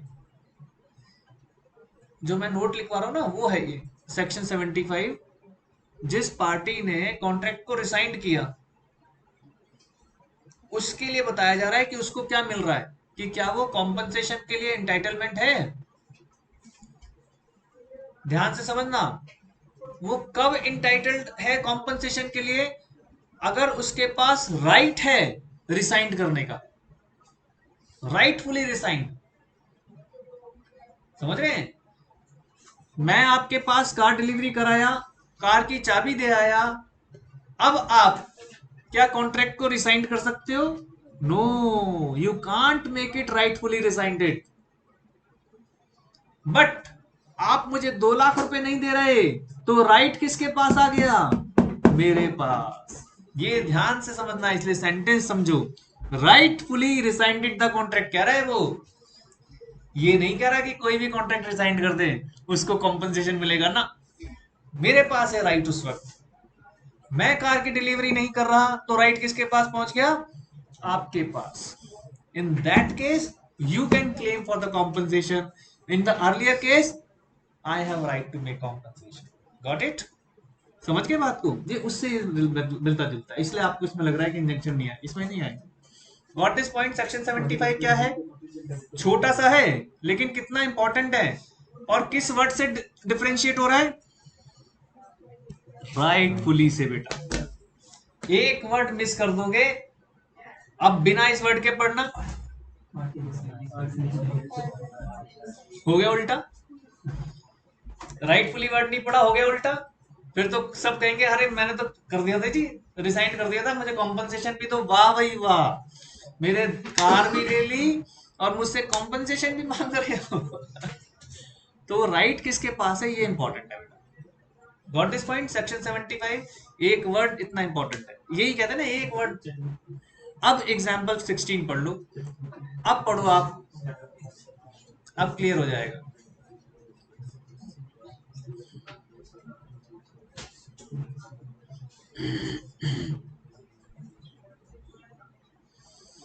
पहले भी आया ऐसा एग्जाम्पल, ये इसलिए बता रहा है वो राइटफुली वाली बात पर, क्योंकि राइट किसके पास पहुंच गया ये देखना है आपको।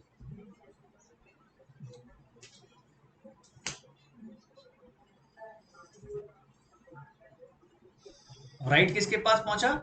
मैनेजर के पास। समझ रहे हैं? अब मैनेजर जो है, बात पता चला कि मैनेजर भाई साहब 1 हफ्ते के लिए बार बंद करके चले गए। अब राइट किसके पास पहुंच गया? सिंगर के पास। रटना नहीं है, बात को समझना है।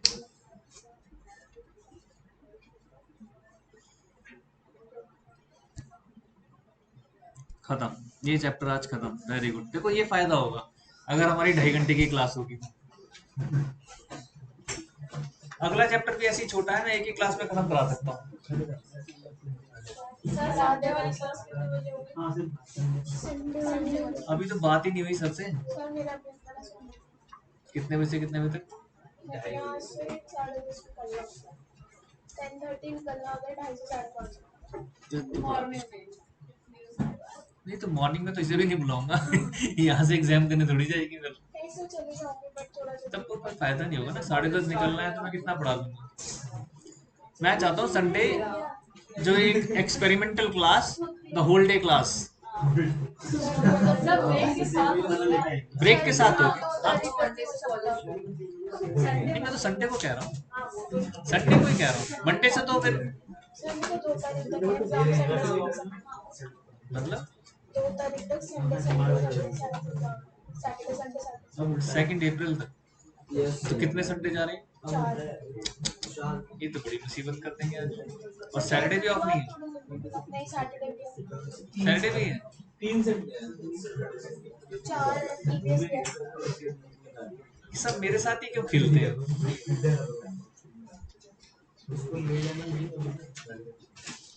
बताओ बच्चे लोग, हमें 8 से 10:30 में क्या दिक्कत है? 8 नहीं सर 9 बजे से बच्चे नहीं आ रहे, सब सो रहे हैं सर। आज तो बल्कि ज्यादा बच्चे आए हैं। नहीं सर कोई नहीं आया। कम है या तो आधा तो क्या ही खेला बाद में। मेरी क्लास में कहाँ आते हैं बच्चे? नहीं आते। लॉ आसान है ना भाई।